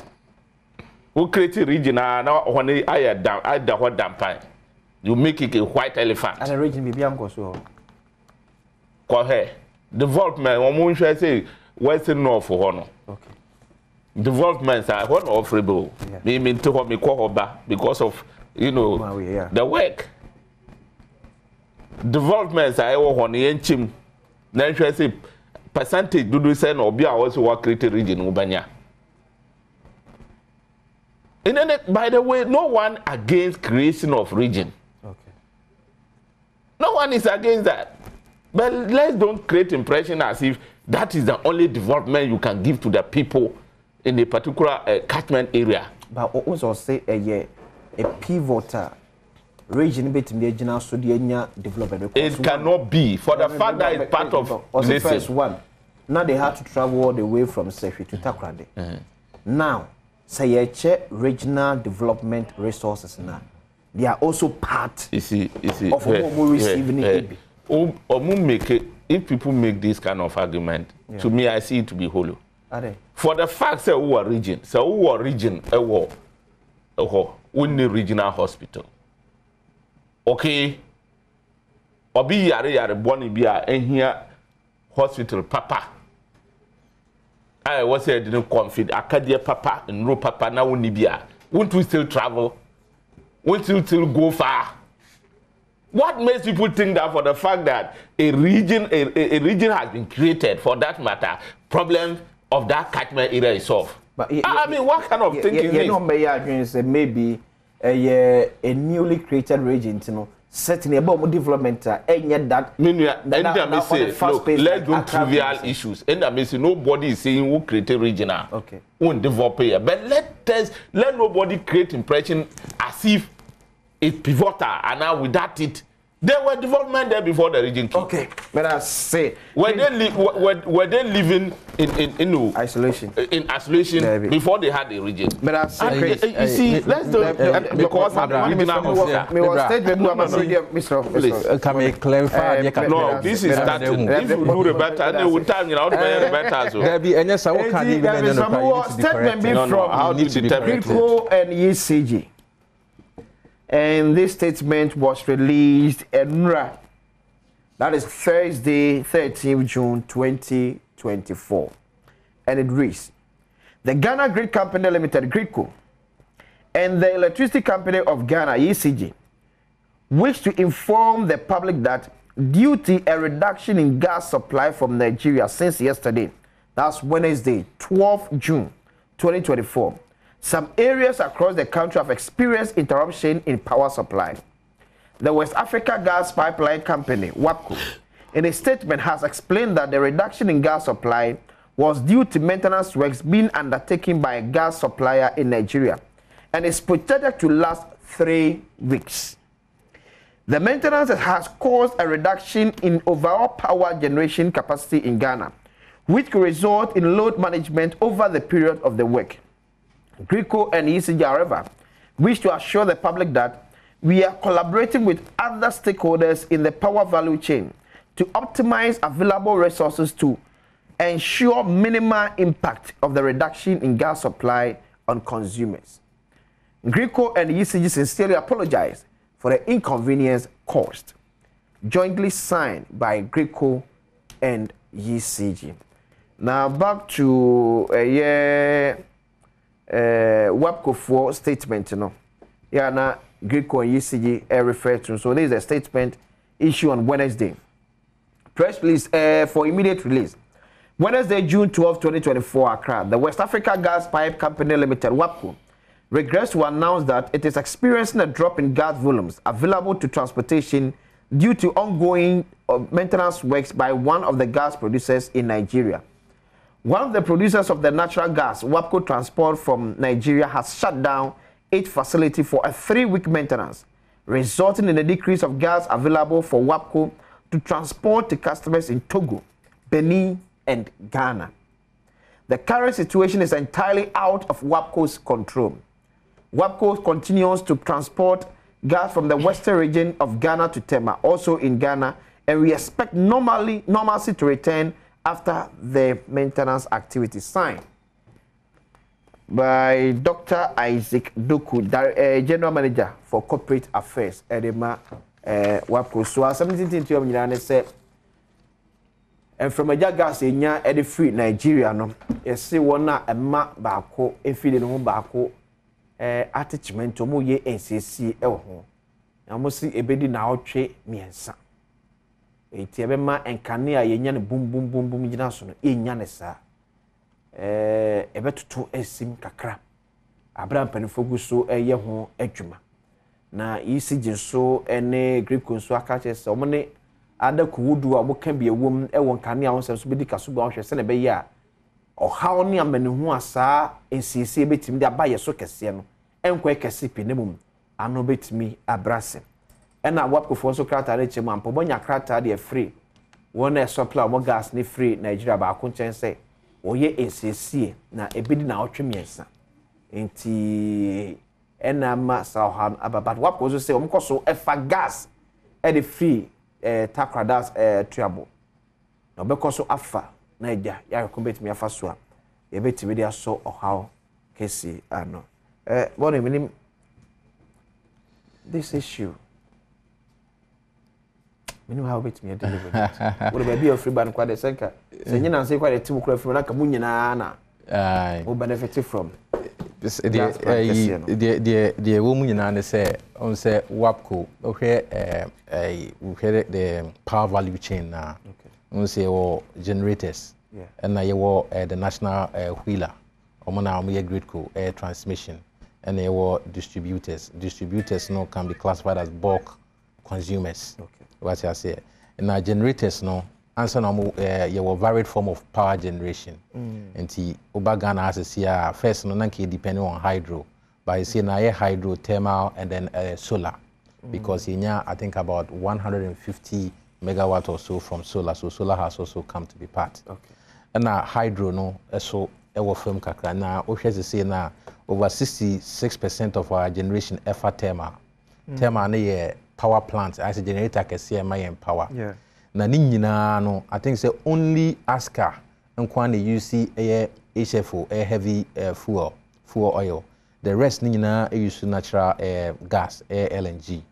Na LNG no na Ghana ha you produce be your 10 fields na ENI sanko for munyina my gas but your gas na enso the gas to power plant na enso ntama ya na import bi edifi WAPCO na nya Ghana nko a Togo Benin Ghana nyina ye fa WAPCO ni nyina bi nti e ba be ka ho a na ma fango ayeden akosoro na se na omo se omo teso no so omo teso a it means first no say na say plant bia capacity install on say yeah you install capacity. Yeah. But install capacity you cannot do all because of maintenance issues. Intana you will dependable capacity. Okay. But say no plant be a dependable capacity no yentimi meet.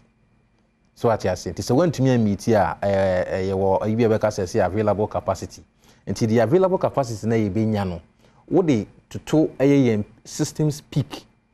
Ye to say systems make systems peak make timer ECG export market netco omu nyina any vaco omu nyina so at the same time bia na available capacity no antimi amiti sentimi andru ho no ma na obehu national wheelers no gridco for no also omu ya de no load management so mbetiche load no mu ama bulk consumers na medical kasa ECG ka ho vaco ka ho direct consumers omu fi mines no omunya so omu ka ho ansana netco omu nyina ka omu nyina be platform as bulk consumers those are ECG na consumer kese pa enti omu be load management omu yisa load management na afi na ECG for be ade a ye frɛ no load shedding omu be hwɛ omu so customers no hu say oh e a customer A or near hospital intimi do mo light customer B e be a police depot omu security equipment intimi do mo light na emom no e be a customer E there o hwɛ hɔ no ma omu nhyɛda as a residential facility be between the hours of 6 to 9 be no mu ni hɔ no my load shedding. So that is how the thing works. Now we know we are lucky say omo plant na akofem. Nti omo plant na akofem no hu power do gas do a ember. Nti omo betimi quantify hu say be as we say now no Ghana system peak no. We are expecting say by December the battery system peak no 3719 megawatts.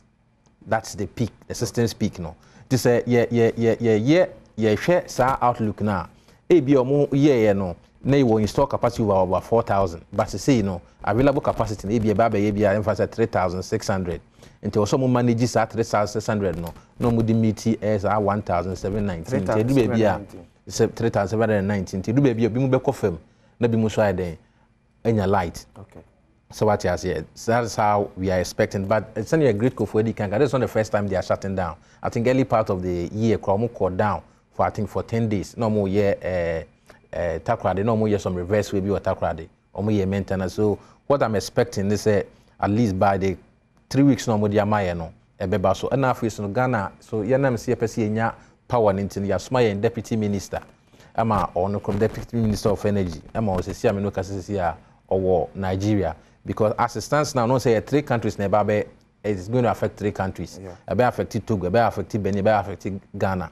But we could do also financial power to meet nipa kakra na aka no de obenya kese ene de obenya ketwa timpa amebo ane say ya after the negotiations na asefo minister ne beba no na ebia say even say ebia 100 MMBTU na beba na Ghana betimi anya mu bia even say 50 na 50 na aka no omo maka no ma chese ba ne sa na power interruptions no and also the effects no will be minimal within the next 3 weeks now. So I'm just hoping and I believe in the abilities of the minister. So by the time Obebano, we will have a favorable tenor. Okay, do say this thing will be there, but the effects is not going to be that much. This the issue about say of financial capacity the bechere do abenyano. Just say wow bet me adiatum so beto do and e beton do the amount. And answer say there be answer say Togo consuming. Okay. Also consuming. And now me consuming. If I say be Ghana, me na me bulk consumer. To say kakakra bia we a businessman. Na say we put that aside. One na be we your autono bulk no. Okay. So what you say? Okay, the measure the existing supply no the autono bulk no. And I said yeah, we be the finances will tear regularly. Okay. And I say e bia okay yenye negotiations. Na yen hwe say ketwa ya akai ye be ne sen. Na Ghana ni not wana ka so okay ketwa na esi wono e bia me the 1 cent kra be kan so na bit me nya bebre na me dey shop so a lot of negotiations goes in. Okay. And sana ye hu say okay sana te dia kakra na aka na omo flow na so beti no out of that e bia 60% e be sia kwa ma Ghana e ba sa na ye intimamufo no we will not feel the effect as it is because when we say 12 now omo shut it down, they shut down on the 12th of June and then 14th of June 2 days near and by now we can see it me the effect pass at least a block cut down but the normal lights of now which means that perhaps there are a lot of things that between the grid co and then the other bulk consumers there are a lot of range in the and rethinking that they are doing and I'm just hoping say by the time minister the bebano now the little flow now air bano Ghana will have the maximum. So what I say, it happened in 2012 when they completely shut down. And so I say force majeure because there was a ship pipeline. We went for doing so for 2 months between September to November. So what I say, and quite different from the long doom experience from 2013 na dey ban because I know so there was because normal pipe connection no went me and MET. Yes, so these things are like force majeure and it do happen. It's a share your payment plan with WAPCWA. Can it guarantee us if it's enough of the gas? Oh, I think so because Obekaya, I think that WAPCO threatened somewhere in November 2023.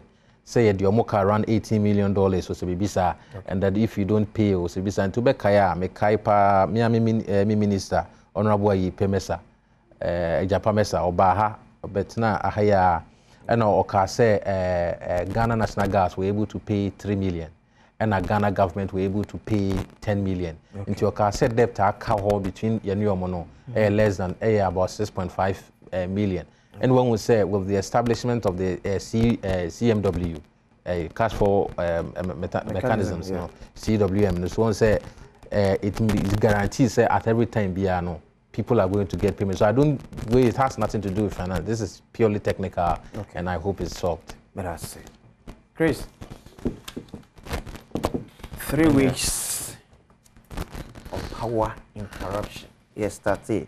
On the 12th of June 2024. Minia.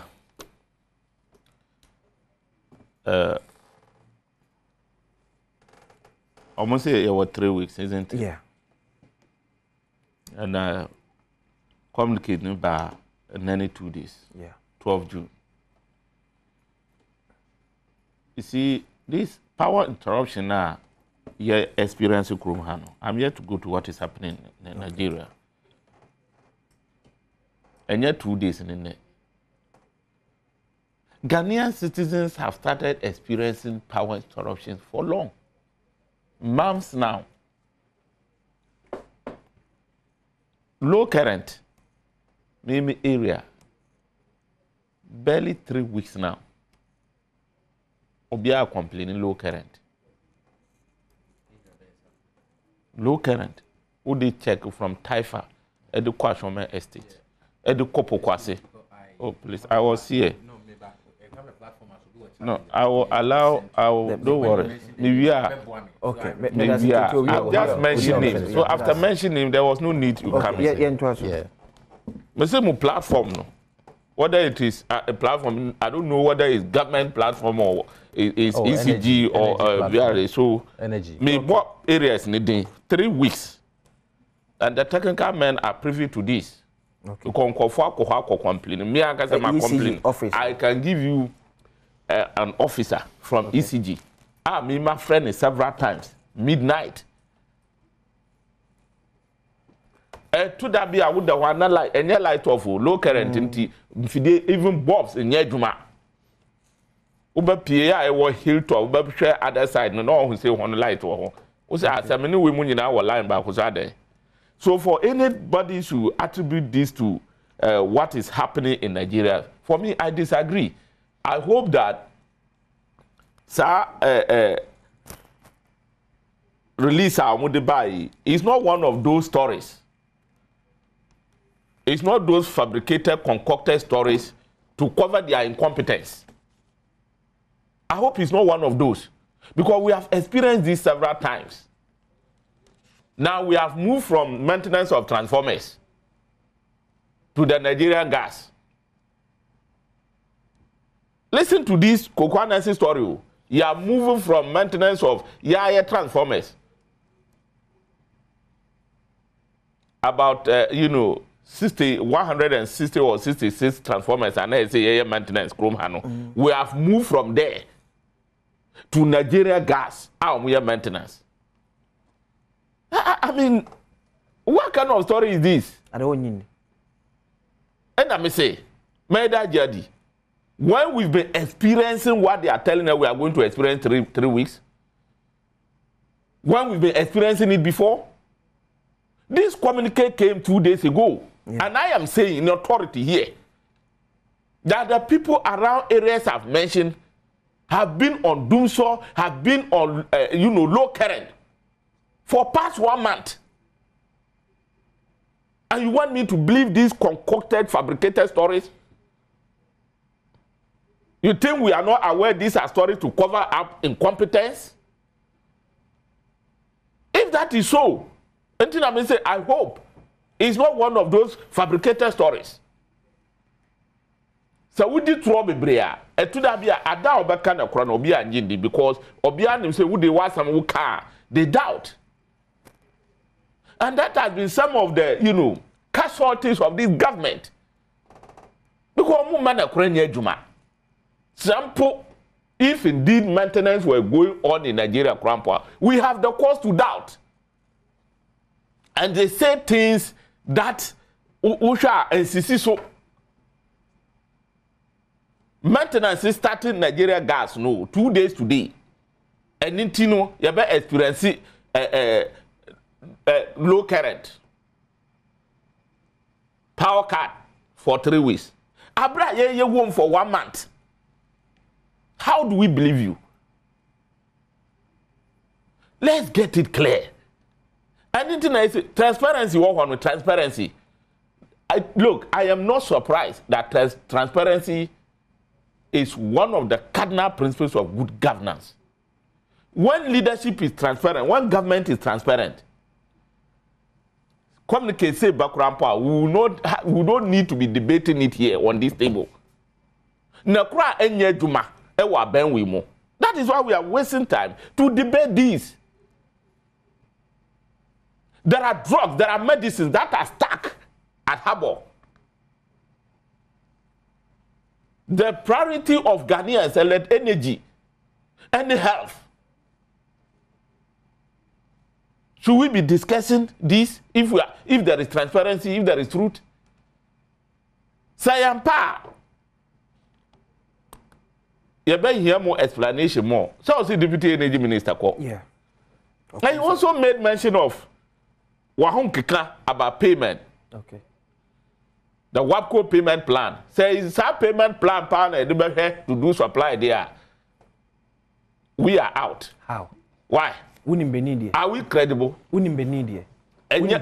No comparing to other countries. Are we credible? Because these are the countries. You see, before you discuss somebody, you have to what? Weigh yourself, examine yourself. Okay. When enemy say, Dumsa eba ya na president kwa jina say embabi what jina ho kasa na Dumsa abano. Na government didn't have money. Government didn't have money to buy fuel and gas to power our terminal plants. When enemies are. It's not about what somebody is owing. For the fact that we dika 1 billion, we say we dika 1 billion. Na me dika 500 anyashi. Ka wo die to wo die. This is a government when it comes to money, payment of debt, servicing debts, etc. They are not credible. So if what is happening in Nigeria, if it is true, they will base on your payment plan. And people say if it is then true, I'm sorry for us. If it is true, no. What can annual money and say Greek and say using annual money? Who should supervise them? Who should control them? What can a gas from Nigeria? On Timase. And no Obama. Say WAPCO. Yeah. Say Greeko. Yeah. Who should pretend over these institutions? Government does not pretend over WAPCO. Maybe they are under which ministry? WAPCO does not. Maybe even private, even private companies. Yeah. Whether they like it or not, they still fall under energy ministry. You don't know that.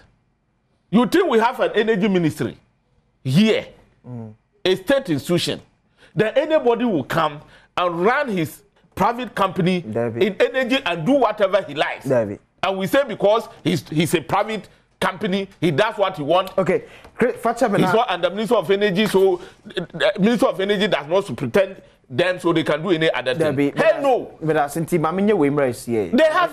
have an oversight responsibility all over. Minister Bafata can bam sad what there.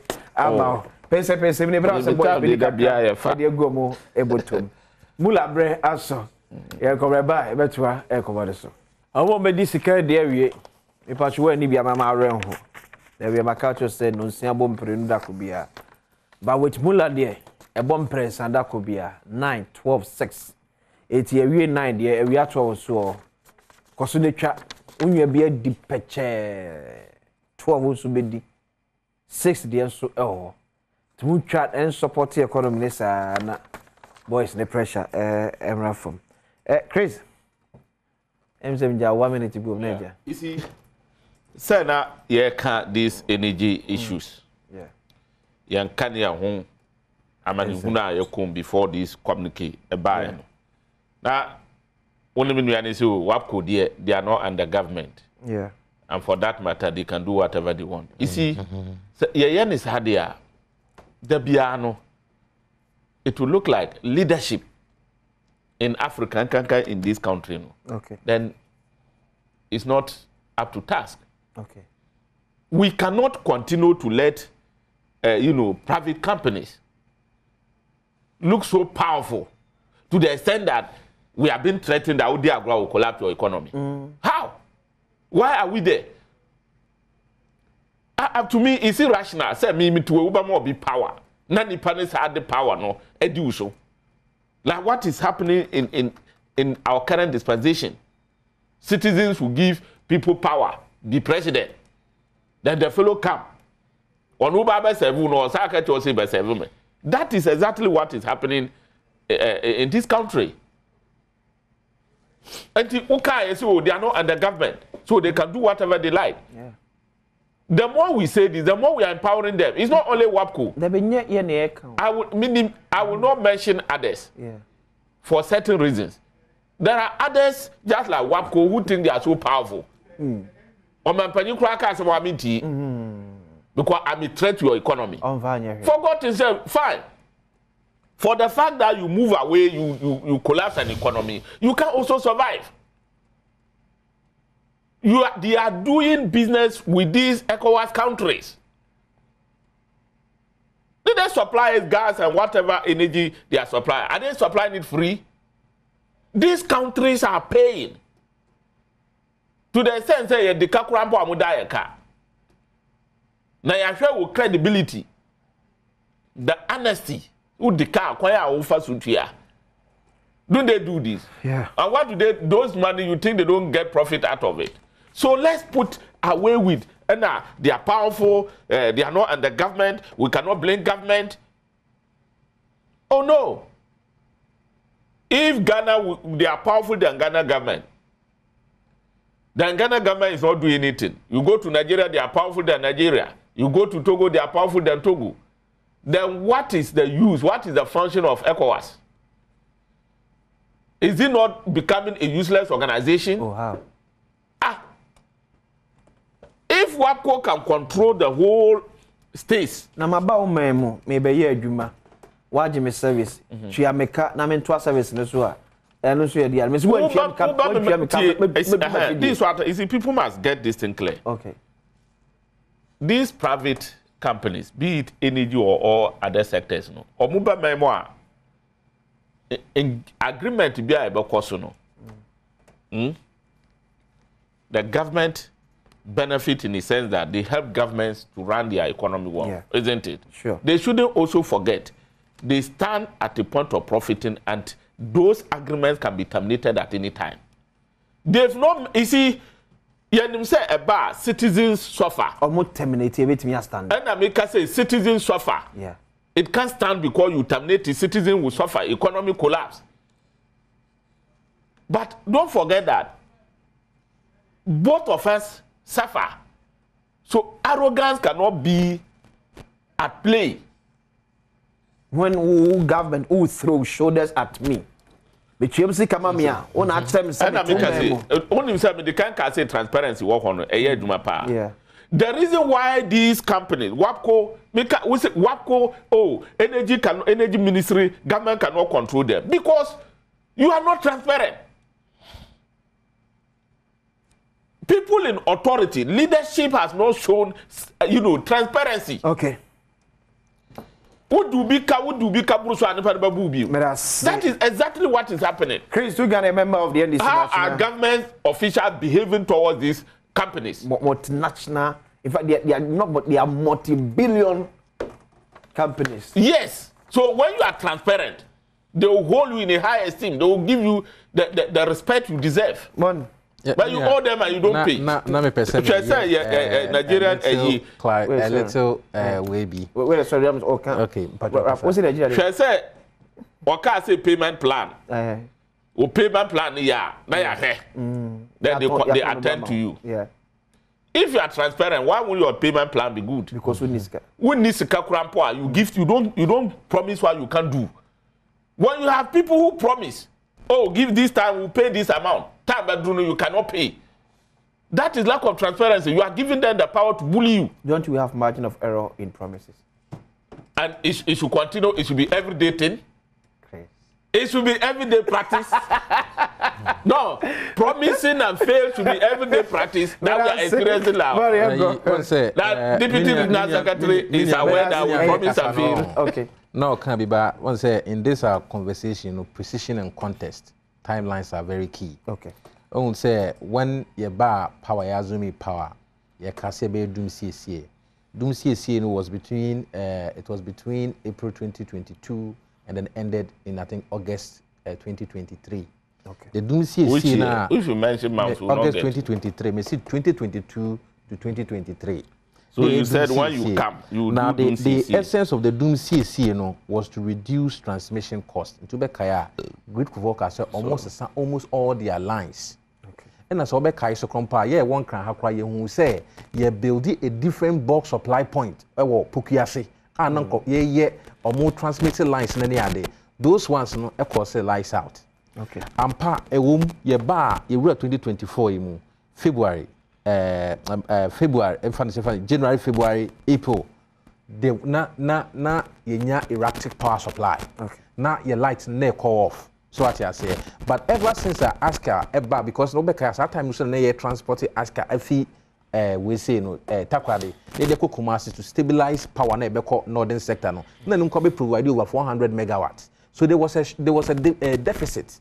That was of course the erratic power supply.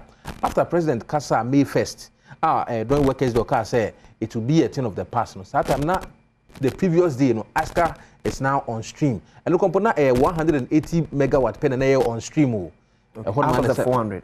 Out of the 400. One money then it stabilizes the prices. No, so I will say how the power, how it works. The ohono any edema any chemesu bia so na wapko for eyom ye na menye so on na menji just onjindi because it doesn't affect only Ghana, it affects Togo, it affects Benin. Also transparency bay aban kan crunch there be wapko for no mote wono obekaya senior phone ye nyanka na dundum da there be her phone na Google anytime aban di omoka bro so obekaya say 2016 what for cartel supply because na Ghana government dey moka $180 million.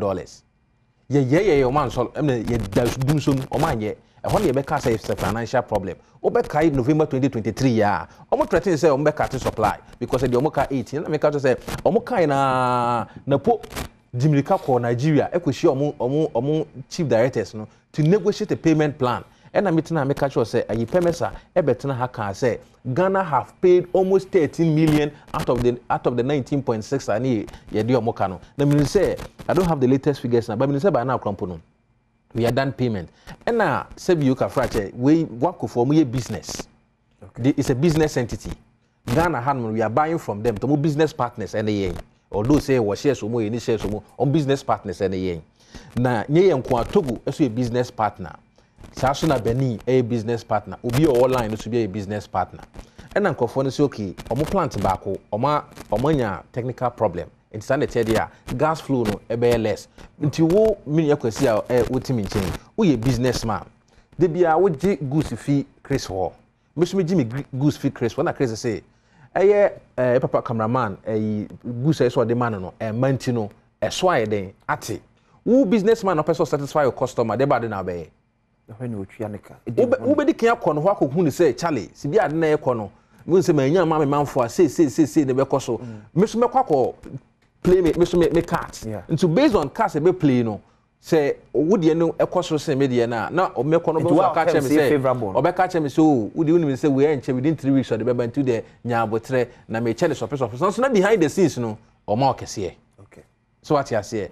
That is why perhaps our energy minister, no, a deputy energy minister, no, because we need Ghana. The citizens deserve the best. The party was elected to give the citizens the best of services. So we must do everything possible to give them the best of services. And you know, precision is key. And now, because I didn't know me bisa say or say he found no more experiencing low voltage, and then I say for nature say. ECG phones are more controlling center. Yeah. Nancy Cromo, or the way attitude to the kind of say more helplines. And I think that for the past 2 years, the more customer service have been the best. So offer now the 2 or many more or mobile, they will update you. Even company more WhatsApp pages as who issues. That's what the 2 also experience low voltage because it cannot be say within 3 weeks. Now a place be experiencing low voltage. Taifa, na me try say Taifa, Hilltop, Pukiase, yes, be experiencing low voltage. Now 3 weeks. Now ECG because I want na Pukiase box supply point no. Let me give you. Pukiase BSP no. Ewo Pukiase. That is the box supply point. It is ACP. It is some experiencing low voltage. Then it must be brought to the attention of the people because honestly speaking, it's news to me. Now from here, I'm going to, I'll follow up. Now, Kobisa say, why is this happening? Because as I was telling you, I'm very interested in these energy issues. And then the MPP government was elected to give the best of services to people, irrespective of your political color. You must have the best of services. This no say omut 3 weeks Dubik Mahama. You do big Mahama, Minister Maker say, and you are Francis are in charge of the ECG, we say control stations, no. Minister Maker say, Omuti, they should work on it because it cannot be, say, you be your box supply point, say. Now for the past 3 weeks, the people there are experiencing low voltage. It's not good. If it is true, it is not good, and then they must work on it. That is why I was taking the names, so that we can tell them, because they exist to serve us. ECG exists to serve the people of Ghana. So when you have issues, you must bring it to the attention and say, Charlie, say name Constantino. The people that I know the ECG MD, Dubik Mahama, exists to serve the people. In fact, that is his major role, and I believe he's doing it to the best of his abilities. And I mean, say Francis, they in charge of in the control room, no. When he say, as I've mentioned his name, no. So I'm a catcher on the DBA. We just say, Rebecca to say, I will investigate. Until when he say, we name the son of Rebecca to say, I will investigate. And when he investigates, he makes sure he delivers. I'm saying this because me first name so you issues with lights. Okay. I called him and I'm catching or say, I will investigate. For the past 1 month, every morning, for the past 1 month, the lights now catch 15 minutes.